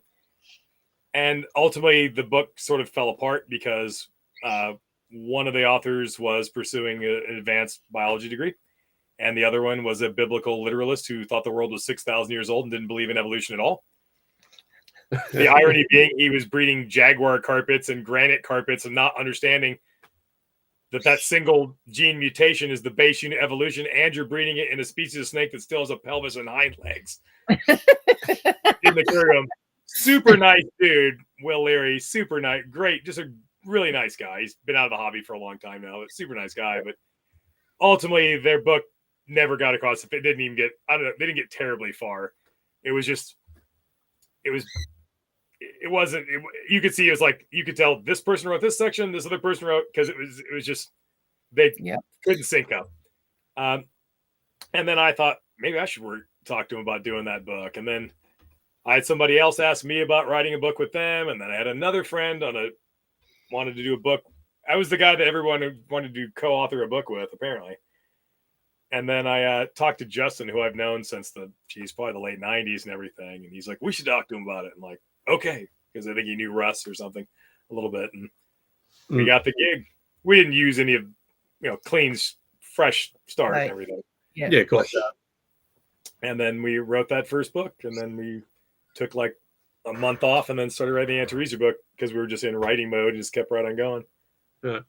It's interesting. Like, I know you talk about it being it's a revised edition, but that more complete carpet is not really a revised edition. No, it's a new fucking book. There's not a single paragraph that is untouched. Like everything got rewritten and then 300 more pages added that wasn't in there. But everything had to it's a totally different book. That's why it took so damn long. But I never get a chance to revisit it. The book would sell out and you get to do a second edition. Never thought that would happen with a niche sort of publication. And then I thought, all right, I'm going to really crush it this next time because I'll certainly never get to write a third one. And so we kind of went maybe a bit overboard. I don't know. Your name's on the front cover. Like, to me, it's do what you can. Do the best you can with what you've got. I wanted to write the book that was so big and intimidatingly large that anybody else that is going to think about writing a book about carpet pythons is just going to be like, that they're going to be forever compared to this giant thing. And they better, if someone wants to write a bigger, better book, I encourage them to do it because I want to read it. Like, get out there and do it. But I want to, I kind of figured this was over here you'd call a walk-off home run where you just You crack that home run and you just walk because you don't got to even run. It's like, I'm done. That's it. I'm out. It's like, that's probably the last time I'll get it right on carpet pythons at that level. So, I don't know. Maybe it'll get a 3rd edition someday, but I don't know. Maybe if it does, it's time for somebody else to take a swing at it. I don't know. Has your approach to writing changed since your first book? It hasn't changed, but it's gotten not easier, but I'm more comfortable with it. Mm-hmm. Like you wrote your first book. It feels awkward writing a book. It's like, what am I writing a book for? What am I doing? It's like, and kind of feeling it out. And then you gain confidence. And like, now I can write books. Like I've done this a bunch of times now. Like I've that confidence and you've done it before. And it's like, I don't know. I've got a good process. You know the process. You know what you're getting yourself in for. And then you wonder why you midway through the project, you wonder why you agreed to do it again, and you sit there and go, "Fuck, okay." But at the same time, you know what you're in for. But at the same time, I don't think you change anything that you do. You streamline your processes. Is probably a better way to describe it. We're not taking on any more work, Mister here. And then says to me the other day, so while you're emailing Andreas, see if he wants this as a book. And I was like, are you fucking for real now? And he's like, yeah. So I did. And Andreas is like, yes, of course. So we've got 2 due with Andreas now. For me, the Carpet Python group has been so part and parcel to my entire career and so important to my life for all these for decades now. Yeah. To look at the definitive book on that subject, I'm looking at sitting over here right now, and my name's on the cover. Like that is, for me, that was a milestone, like a life milestone. So I'll probably never have my name be first author on another book. That probably won't happen again. So it's important to me that that was the one. This Aspidades book, there's like 4 authors on, and Lucas will be the lead author. And he wanted to be lead author. And I'm like, I'm totally fine being like 3rd or 4th guy on the list. That's cool. I go, as long as you do the lead author job. He has totally done that job. He has totally earned it in every sense of the word. I'm like, I'll be happily dumped into the et al. Portion of the citation. He needs to, he hasn't done a trip over here yet though. He's got to come and do a trip. Oh, I've been riding him hard about that. I'm like, dude, he'll change his whole fucking mindset. He just got engaged, and he's like just starting his career and all that kind of stuff. So he's a younger guy, but I talk to him pretty regularly, and I'm like, dude, you got to keep an eye out for the future, but you got to live now also, because you don't know that the future is even a thing you're going to have. You know, you're alive right now. Yeah. Don't spend all your money now, but he's pretty good with snakes. So good that I have to send him a bunch of money for snakes. Like he's has a bunch of stuff I need, even like the student has become the master. Like I gotta buy snake from Lucas now. Like you're gonna make a decent chunk of snake money. It's like, pay off all your debts and your car loans and get out of debt and all that. That's all great, but set like $6,000 aside and go to Australia. It'd be the best thing you ever did, dude. You go. Australia's like great for the destination herping. It's not as bad as like New Guinea is. It's like in that you can go find pythons from an air-conditioned car in a lot of places. You can drink the water and not worry about getting sick. Like you're not. But like, I mean, he goes and sees. He goes to the Northwest Cape and drives between the Northwest Cape and Derby and goes chasing womas and fucking black-headed pythons on 80 Mile Beach. Like it will literally change his, to get in there and feel it. Don't know, like they don't understand that thrill of like I go road cruising around here and stuff. I go with my kids. I might go tonight. Like I take my kids out and go look and catch local snakes and stuff. That's one thing. But there's like a 2-meter black-headed python on the road. It's literally take up almost the entire width of the road. It's like, whoa! It's like that's an olive python or something. It's freaking amazing. Like it's such a thrill. It's like seeing these things and appreciating them in a box. You remove them from the context. They are just a part of a big ecosystem. And when you look at them in that tub or that cage, that's cool. But you're just looking at one little piece in isolation. When you find that thing in the wild doing what it's supposed to be doing out, and you can feel the heat and the humidity if you're up north or whatever it is, and you can see the stars and the landscape and all of it in its proper context, it's fucking magical, man. But sitting there like at that time of the afternoon or that right on dusk, right, where you're sitting there and it's that that shit time where it's too bright for night yet, but it's too dark for your day stuff, right? So it's right on that sort of thing. And you sit there and you wait 20 minutes or whatever, and you watch the sun come down, and it's this cathartic moment, and you've got this excitement of what the night's going to bring. But at the same time, you're sitting there going, you're hearing the bugs. You heard the birds stop, and now you're hearing all the bugs starting. Everything's sort of ramping up, and you've got this tension and this excitement coming as to what are you going to see tonight. And sometimes it's amazing, sometimes it's fucking shit. But you never really know what you're getting yourself in for that night, and it's that thrill of the unknown. I suppose. At any moment, something awesome could happen. Did you ever play golf? It's like playing golf. I'm terrible. I've only played a few times, and I'm absolutely dreadful at it. I have no idea what I'm doing, but you're playing golf and you're teeing off, and you could just whiff it and make a divot like 9 times in a row. But that one time when you hit the shit out of it, it goes flying like, yeah! It's like that. It's like you go out for hours and you find nothing. But when you find something, like instantly forgotten, that thrill. It's like, I think that people need to get out more. We turn on the had TV that nerds and go outside.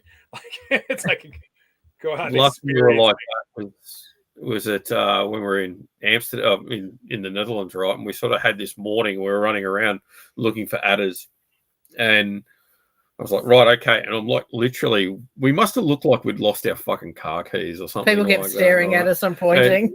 we're walking through this place that someone had put us onto that said, hey, there's a lot of adders here if you go at the right time. We're like, all right, cool. So we're going there. And we're literally walking back and forth, walking on these little trails, seeing nothing. And, it's a beautiful sunny day, but it was 4 degrees too cold, right?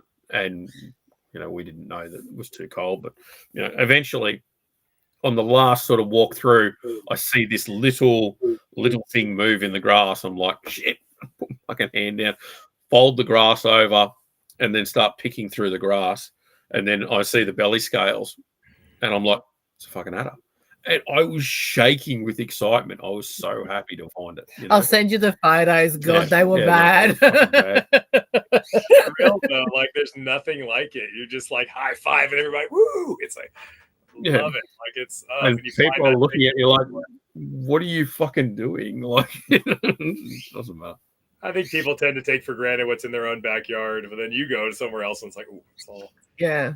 Well, definitely. I mean, we've come to the Pacific Northeast there, Northwest, and to see a northern Pacific rattlesnake would be amazing. To see a northern rubber boa would be amazing. To see a fucking salamander walking across the road would be amazing. 2 of each of those in the last 48 hours. I've got a little spot. It's like 10 minutes from my house where I've caught 6 species of snake on this one road. It's like it's a really short little stretch. Yeah. But I found in 2 successive nights, I found a rattlesnake each night and a baby like newborn rubber boa each night. Found some gopher snakes, and it's close enough. I go get a Mountain Dew, take my kids out. They're 16 and 18 now. It's something fun you gotta do, and you never know what you're gonna find. I find weird mammals and stuff like porcupines and stuff sometimes. Like there's a ton of moose, like just all kinds of badger, like this weird mole in the road. You ever seen a mole? You don't have moles. I've never seen a mole. No. They're mostly blind, so they're like crossing around the road, but then your headlights hit them and they freak out because they can't see hardly at all, and they're just like running in circles and they don't know what to do. They're all confused. A mole, even late night driving through the woods and through the country in Australia, you see all kinds of weird I've seen multiple echidnas just out and about. Well, we're walking, just sitting in the middle of the road. Like, what are you doing? Like, we were walking through Germany, right? And we're literally walking down. So where our hotel was to where the Chimera bookshop was about a 500-meter walk, if that, right? So we're wandering down, and as we're wandering down, I've looked across, and here's a red squirrel, right? And it's just run up, it's grabbed a fucking nut, and then disappeared and fucked off, right? And my mind's just gone whoosh. And I'm like, it's a fucking squirrel. And Ty's in the shop, and she's looked, and I go, there's a squirrel. the people in there are like, what are you talking about? Like, it's a fucking rat. Don't worry about it. It's just a normal thing. I'm super excited because it's a squirrel, right? So we've gone running out to try and see it, and people are like, they're pests. We cut down our trees so they don't come in our yards. And we were like, oh my God, we kill for a squirrel. And I'm sitting there thinking to myself, yeah, it must be like a brush-tailed possum here or a fucking eastern grey kangaroo or something like that. It's like, yeah, it's just a kangaroo. Don't worry about it. I run into one possum in all my trips to Australia, and it was, no, two, but one of them I was like in downtown Darwin, like in town, and I was like, there's people on the street corners. It was kind of at night, and they're like selling whatever they were selling, street merchants and whatnot. And there's like a temporary like wall they'd set up between these little stalls. And I look up, it's like right here, look at me right in the eye. It's just kind of sitting there all creepy looking at me. Like, that's a decent sized animal to be looking at you like that. Like, yeah, and we're all ignoring it. And you're sitting there going, oh, I really want to take a photo. The same night went by, and there's like a bus station in Darwin, and there's like a tree by the bus station that must have 50 flying foxes in this tree. Just right there in the middle of town. These giant ass bats just sitting there. Like, that's cool. Making a lot of noise and stinking up the place, and you sit there and go, bloody hell, flying foxes, you know? Oh yeah, like people, they don't. You always take for granted like these flocks of cockatoos, everybody oohs and ahs, and everyone's annoyed by them out there. Like, I remember landing at the airport, and I got to my rental car in Alice Springs, and there was probably 300 rose-breasted cockatoos, like a whole flock of them. They're just everywhere. These are like a couple $1,000 a piece birds here. Like, and there's like 300 of them. They're just everywhere. They're like pigeons. There's millions of them. Like, just crazy. You got a question here, Nick? I have not seen a giant Pacific salamander. Right. You have to go looking for those specifically most of the time. Ryan has gone and found them. And I think I went one time, but we didn't actually find any. So I need to probably find one of those. The Pacific Northwest of the U.S. is not the best place to be a herper. There's stuff, but it's not like, I don't know. If you like chordates, though, like you've got some pretty good chordates up there. That's for sure. Yeah. I mean, on the other side, I live on the dry redneck side. Of the state. Yeah, fair enough. If you could co-author with anyone, who would it be? Co-author with anyone, who would it be? That is a tough question. I don't know. It's hard to answer because, like, if you don't account for like personality and whatnot, because, I don't know, sometimes like if you have co-authors, like you need to have a good rapport with that person, a good working relationship at a professional level to come out with a good product. And sometimes you can have a mismatch personality wise, even if they're on the same page, what you want to do, it doesn't always gel right. So I don't know. I wasn't prepared for that. The answer is Scott, I'm told by Lance Kirk. We'd be arguing about the Clarkii species of Cymalia endlessly. We would certainly. It would be a spirited conversation on many of things, I think. And I don't think you're willing to do what it takes to calm him down either, Nick. Right? Oh my God. I think it's one of those things, right? You sit there and you go, would you like to write with this person or whatever? You can respect the shit out of somebody and not want to write with them. Yeah, it's toughy. It's tough with co-authors. You really gotta. I mean, I've done a lot of work with Justin, and Justin and I've known him for a long time. We're not like super good buddies or anything. We have a good working relationship at that professional level. The amount of revisions, it's like we've done it so many times now that it doesn't have to go back and forth as much. We just kind of, our writing styles are so synced up that you just kind of, even your first pass is fairly close to where you want to be. And it's very efficient in that regard. And then we both have kind of the same sort of mindset as to kind of the tone and tenor of what we want to produce. I must admit, that is the beauty of your books. The stuff that you guys have written together, it's almost difficult to determine who has written which chapter. That's the point. That was the plan. That's like, I think a book should speak with one voice, a singular one voice. You should not be able to tell who wrote this and who wrote that. That's why it just doesn't go back and forth. Somebody has to write the first pass of everything, I suppose, but it goes back and forth enough times until everybody's happy or nobody's happy, and there you go. it's like so eventually the language usage, because everybody has their own little like catchphrases and little idiosyncrasies and linguistic sort of things they tend to say, and even if they're not realizing it, but the other person will catch it, and it just I think it's I think having a co-author is good if you have a good one. So I'd write a book with Scott and you guys. I'd work on something with you guys. Hang on, he said we're not taking on any more work at the moment. Not this fucking Right? There's always more work. Yeah. You got any advice for the inspiring authors out there? Don't be afraid to try. That'd be my advice for just about everything in life, though.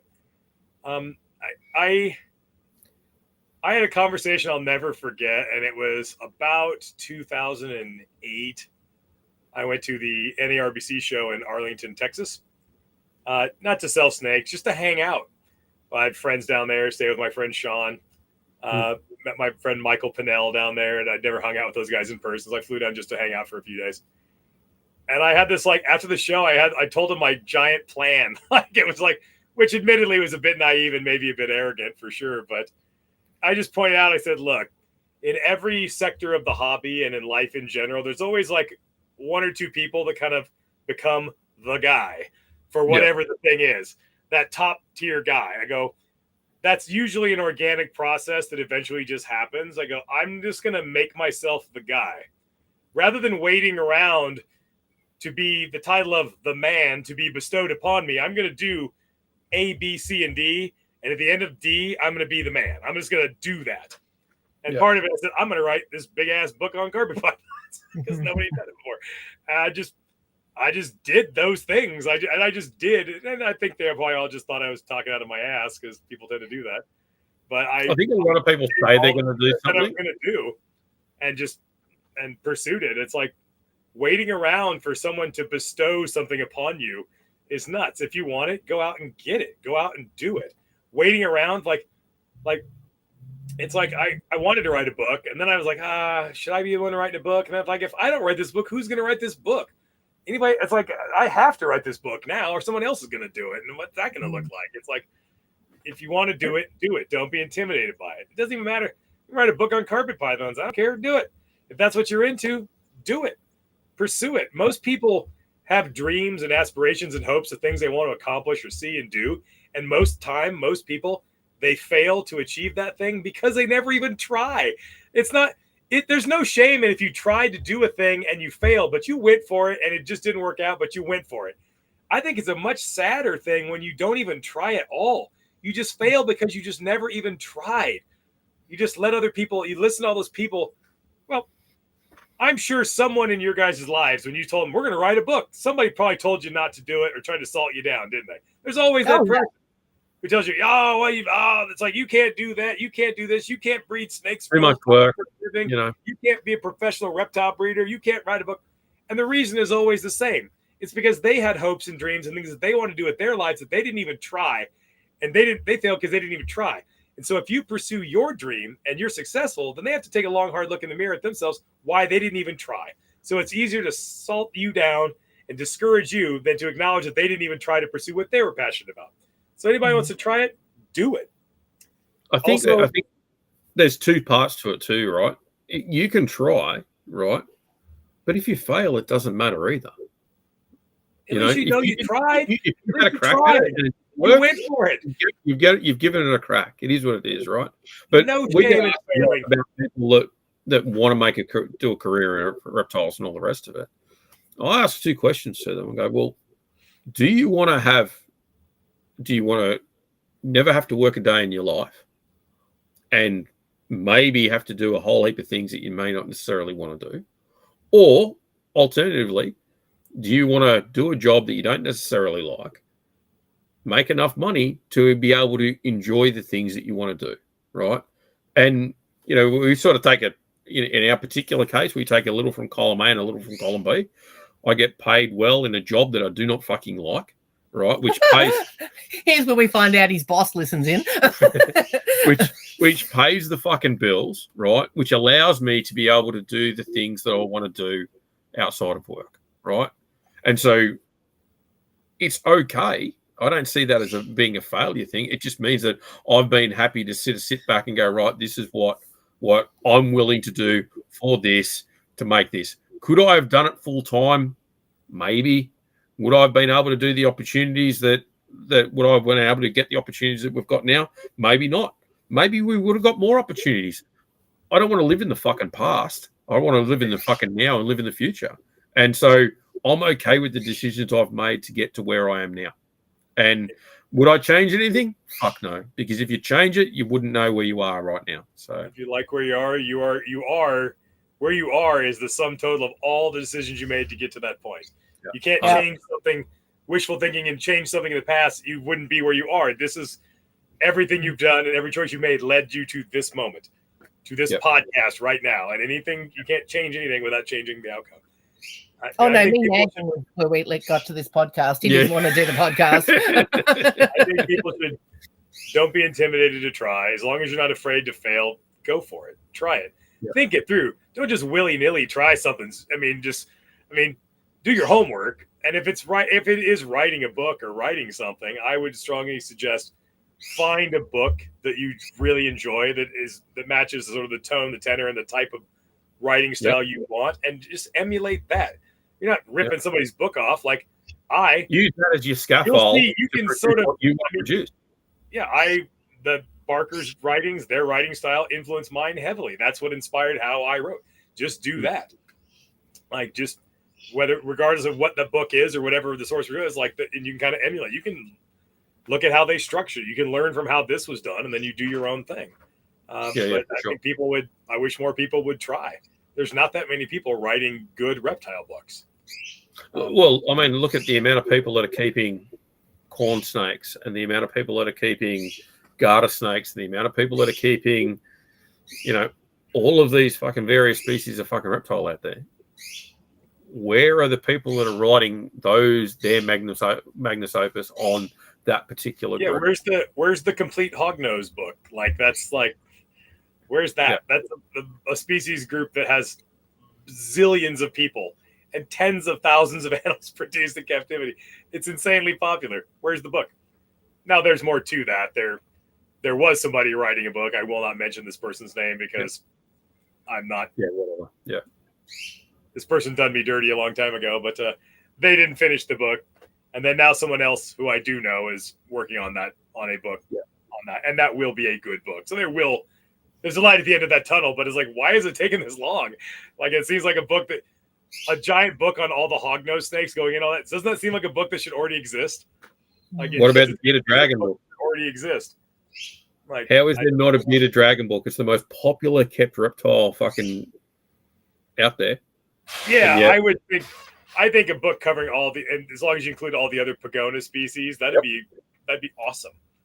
Like that'd be a great book. Like, why is that book not written? Like, somebody needs to write that book. Like, I don't know. I can't write the bearded dragon book though. I'm gonna stick with my wheelhouse. I think there should be an accessible Corallus book on the Corallus genus that is, a really in-depth book on that. That's the thing that needs to exist. That's been bantied around for a bit now. I don't know where we're at with that, but that might be a thing that comes to fruition. But I mean, again, there's a whole species complex that you get a nice tight little package of stuff there that you could do a really good book on. Like a Candoya book, like that would be, although you probably have to write like 3 papers to sort out the incredibly screwed up taxonomy of that group first, because it's all fucking wrong. Get that mess sorted out.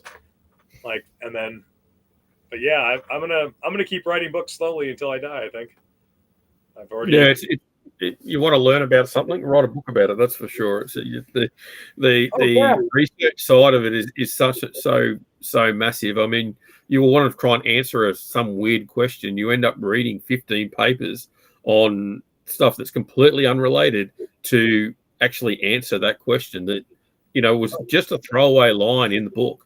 It's like a single line on biogeographical barriers or something like that. Yeah. And next thing you know, you've had to read 15 papers to get to your conclusion in that particular. Looking through papers on the random molecular clock on two populations of freshwater crayfish in Eyre Peninsula in Western Australia. Like when these crayfish populations last year had a common ancestor and everything to figure out the imbricata split between Eyre Peninsula and West Australia. Yeah. Found out one was on acacia. It was on the acacia because their papers and botanists ran a molecular clock on estimating the divergence time between the acacia communities on either side of the Null Arbor Plain. And this endless amount of work to answer two lines that no one's going to read. But People don't get that. What? People don't get that though. Like, I didn't know. I learned so much. I know all this stuff because I wrote those books. Like a lot of this stuff, like I might have had some awareness of, but like you said, the research that you used to drill down so deep to get one little nugget to say something with confidence. It's like you ever even this like oh my god, well this just happened a couple weeks ago with the Asphodeides book because I wrote the evolutionary history and biogeography chapter. So I'm like, what makes Asphodeides? Well, their skulls are complete. Everybody knows that their skulls are completely modified versus all other pythons. Turns out no one ever published that anywhere. That is not a thing. We all just know that. But nobody knows where that came from because it was never actually in a publication. There's nowhere. It doesn't exist.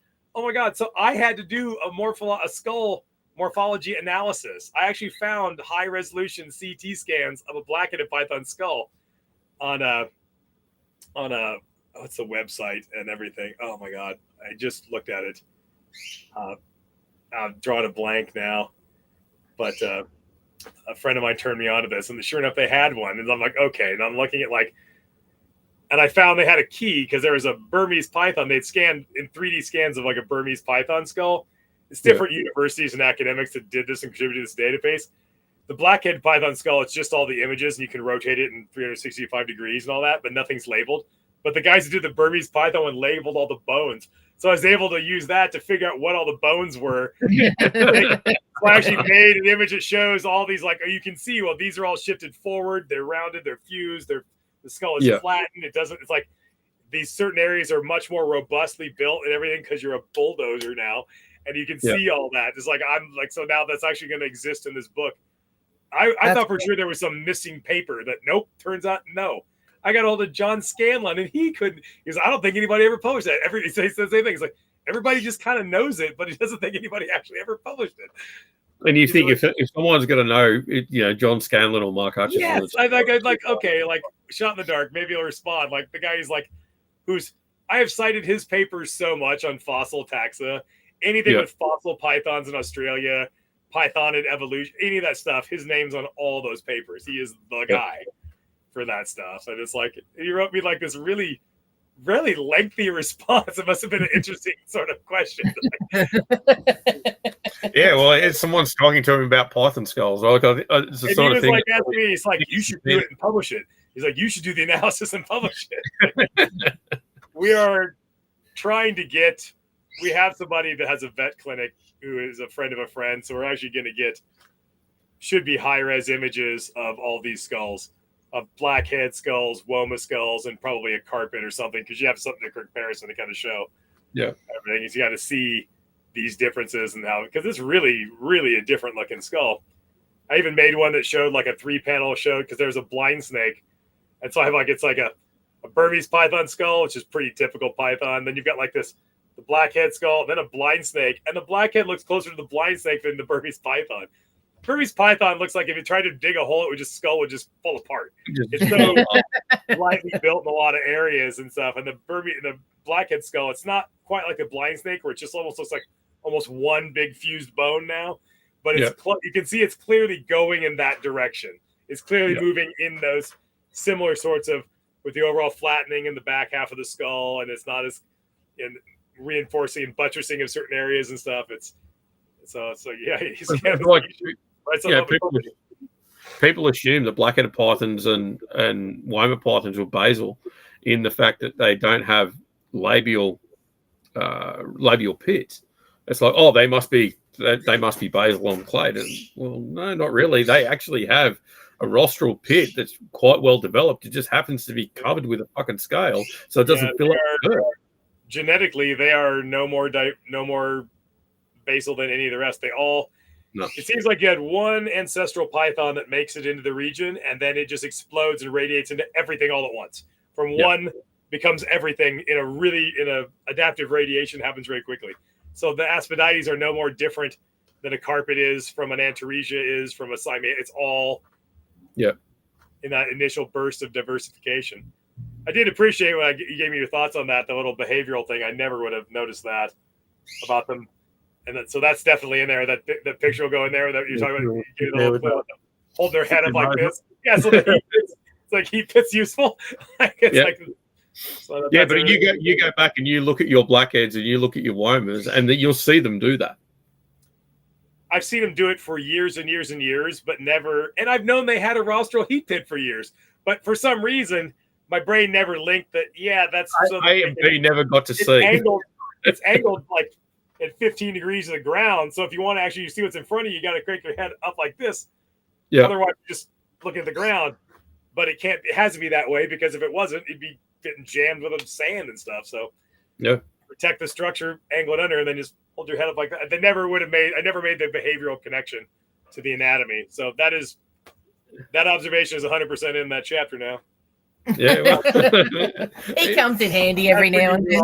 I'll have to send you guys a copy of the book, because I can't write a book without at least a dozen pictures from Scott. So. It's like, I've never done you guys' podcast. I would like to thank you guys both. Like, over the years, you guys have been very supportive of my writing efforts. I have never, every single thing since the earliest times, you guys have always been very generous with time and with observational data and pictures for everything I've ever worked on. Like, your name's in everything I've ever done. It's like, because you've always been there helping out, and I do appreciate that. Oh, look, we appreciate the friendship. It goes back the other way as well. And, it's always good to be able to, I mean, we disagree about certain things and all the rest of it, but you can have robust disctions about those are philosophical things. Like, where is how different do you have to be a different species? Yeah. There is no right or wrong answer. That is a philosophical question. There is no hard answer. So we are both right and we are both simultaneously wrong, because there's no actual answer to that. 100%. You can draw that line in a different place and I draw that line. It doesn't matter. It's because there's no rules on where the lines are supposed to be. So we're both right and we're both wrong. But that's we're all making, as I was talking to Hal Cogger about it years ago, and Hal said to me, he goes, we're all just trying to put a fucking square peg in a round hole. And it just depends on, at the end of the day, we're making these arbitrary decisions on where this line is or where this line isn't. The animals know where they want to be. It doesn't necessarily fit what we want to label them sometimes. There's actually another dimension to it than that. Even people think it's where and what, but it's also when. Like, the when, the temporal range also matters too. It's like, well, how long have these been separated? Because everything's evolving into, I mean, there's young species and old species, and the older species are really diverged at a genetic level and maybe phenotypically. And then you have a younger species that are only more recently diverged. They haven't split and they haven't gone quite as far away from their relatives. What point do you draw? What's a young species and what's just the same species? Where's that line is where it gets murky. When it's really, that a lion and a tiger are two different species. Yeah, okay, those are old species. We're not always arguing that, but like, is an Asiatic lion a different species than an African lion? Those are closer together. Is a gorilla and chimpanzee are obviously old lineages, but a bonobo and a chimpanzee are much more recently diverged. These sorts of like where you draw that line, when it stops becoming a population of two populations of one thing and a young species on the other, the rules are useless. There is no rules. There's no, where do you draw that line? Turns out wherever you want. We just need to move this on because we're pretty sure that this restream kicks us out at 3 hours. Just not the time. All right. Then we got to do some rapid fire questions here. Right, so two things. So the first thing we need to do is we'll do the misogyny question as we always do. Have you ever experienced misogyny within the hobby or witnessed it from your friends, I suppose? No. I will say that when I was first getting the hobby, that like female herpers were kind of like black herpers. There weren't very many. It was a pretty rare thing to see. Very rare. There's a few notable exceptions, but you didn't see nearly as much, female participation in the hobby. That could not be more different now. It is like maybe not quite at parity, but the number of people of more diverse ethnic backgrounds, cultural backgrounds, and women in the hobby is just exponentially more now. It's at least one out of every 3 snakes I sell is to a woman. At least, maybe more than that. I think it's really it's increased the knowledge as well, and different ways of looking at things and different ways of dealing with problems as well is fantastic. So to see that shift in population of herpers has been fantastic. It has been a huge change in the 30 years I've been in the hobby. Yeah. Huge. All right, 60 seconds under the basking spot. Swag it or stay in a hotel? Swag. The harder it is, the more it feels like it's earned. I don't know. At 50, my back's like, no, hotel. I'm right there. I'm 53 this year. So, tea or coffee? Coffee. Sleep on the right side or the left side of the bed? Left side. Android or Apple? What? Android or Apple? Accomplice or ringleader? Ringleader. I was going with ringleader, yeah. Ebook or old-fashioned book? Old-fashioned book. Are you a planner or do you prefer spontaneity? I plan to a limited amount, but you got to leave a little room for spontaneity because no one wants to overplan everything. You got to leave a little wiggle room for what you can't expect. Sweet or savory? Savory. Introvert or extrovert? Extrovert. Call or text? Call. I'm 50. Yeah. I'll just call you and talk to you like a normal person. Would you rather be able to fly or have super strength? Boy, that's tough. As much time as I spend in the gym, I'm gonna have to go with fly though. Still, that'd be pretty rad. Tidy or messy? What? Depends on what we're talking about, I guess. Like Optimist or realist? Realist for sure. And does pizza go? Oh, does pineapple go on a pizza? I don't draw a hard line there. I don't ever order pineapple on pizza, but I won't hate you if you do. But I personally don't order it. It's enjoyable, I guess. It's not bad, but if I'm an indulgent pizza, I'm not ordering pineapple on my pizza. All right. We're definitely going to have to do another episode at some point in time down the track because between the two of us, we have 100% got sidetracked, but I think it's been a really interesting discussion. Every time I ever talk to you, Scott, this is what always happens. We just get going off on some tangent. Well, it's interesting tangents, I suppose. We have similar career and life and age and everything. There's a lot of continuity there. So we've shared experience. So it's just two grumpy old dudes complaining mostly. But, well, I only usually hear one side. So yes, it is. A couple old gray beards complaining. Yeah, well, I'm getting whiter and grayer. You know, you're maintaining your color. Bolder. What are you talking about? Like I would love. Are you kidding me? I would kill to have your flowing mane of gray hair. That'd be great. I would love that. Oh, don't worry, man. She's getting it's getting thinner. That's for sure. Thinner, but I mean, I've been bald forever. Like, yeah, I've been shaving my head bald for over 20 years. I've killed that hair. If it's going on your terms. 100%. If it's going on your terms. I think that's why you perpetually wear a baseball hat. I would absolutely, in a heartbeat, have hair again. Yeah. So what's the one takeaway that you'd like the audience to get from this episode, Nick? Pursue your dreams, whether that's going on that trip to Australia and going herping, writing that book, do the thing. I don't know what the thing is. It's different for everybody. Whatever your thing is, do that thing. Your life is short. You could be dead tomorrow. You are not guaranteed anything. You are here now. Go for it now. Yep. What are you waiting for? Like, I mean, There are people that are going to get to the end of their life and they're going to look back and they're not going to have any good stories at all. Like, get out there, put down your phone, turn off the TV, and go outside, you nerds. Get out there and live and do some stuff. Quit acting like and telling yourself you always have another time to do it, that you're going to live forever, because you're fucking not. You're going to die soon, relatively soon. We're all going to be gone. What did you do with that time you had? Get out there and get after it. Whatever is important to you to pursue that thing. Yeah, That's awesome. And don't have someone tell you can't fucking do it. Oh, you cut those people out of your life. You don't listen to people tell you can't do stuff. You get out there and do it. Prove them wrong. Get out there and do it. Chase your dreams. Get after it. Is there anything we haven't covered that you'd like to say before we close out? I don't know. I mean, I tend to run off of the mouth a lot, so skip that one. Yeah, Where can our listeners find you? What? Where can our listeners find you? I'm the easiest guy in the world to find. I'm always on Facebook, where all the old people hang out on social media. My business page is Inland Reptile. I actually have an actual website that I actually update all the time, which is kind of a quaint notion now too. But I'm the easiest guy in the world to find. I'm very, very a bit too accessible, as we might have said earlier. But yeah. Have you made the jump over to Instagram as well, or are you just still sitting on Facebook? He has Instagram. Sort of, but not on purpose. Like, there was a point when Facebook bought Instagram.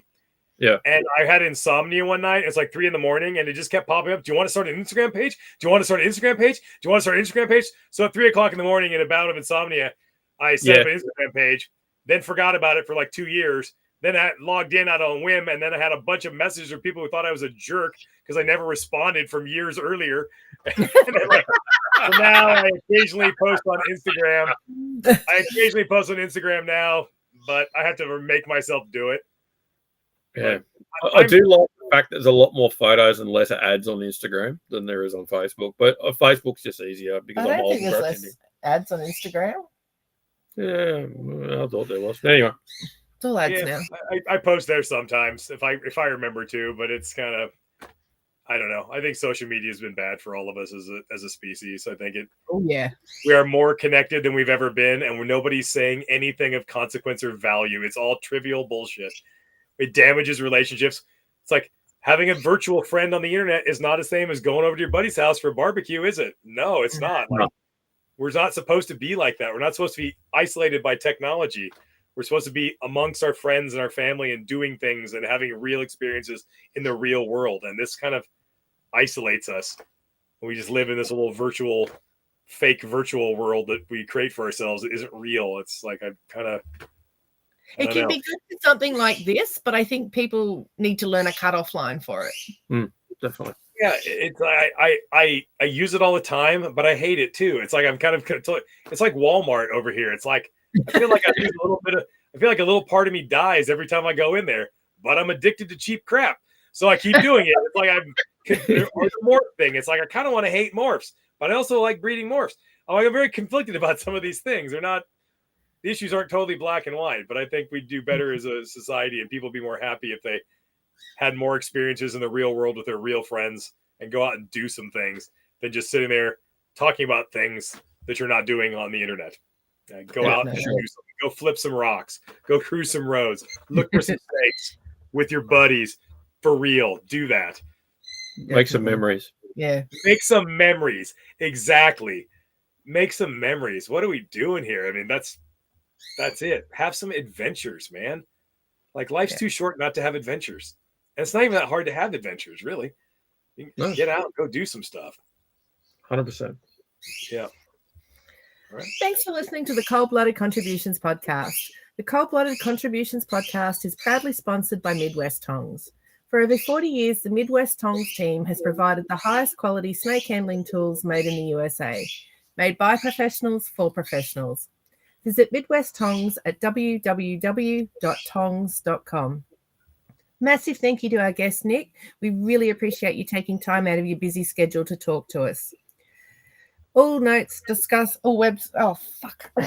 It's live too. She doesn't usually fuck this up either. I didn't stick to my notes. This is why I have notes. Usually we'll be releasing our podcast monthly, so make sure you follow us so you don't miss out on an episode. Give the Cold-Blooded Contributions podcast a like on Facebook so you don't miss any updates, giveaways, or guest announcements. The links discussed in today's podcast will be in the show notes. Always remember to trust your creativity. It's intelligence having fun.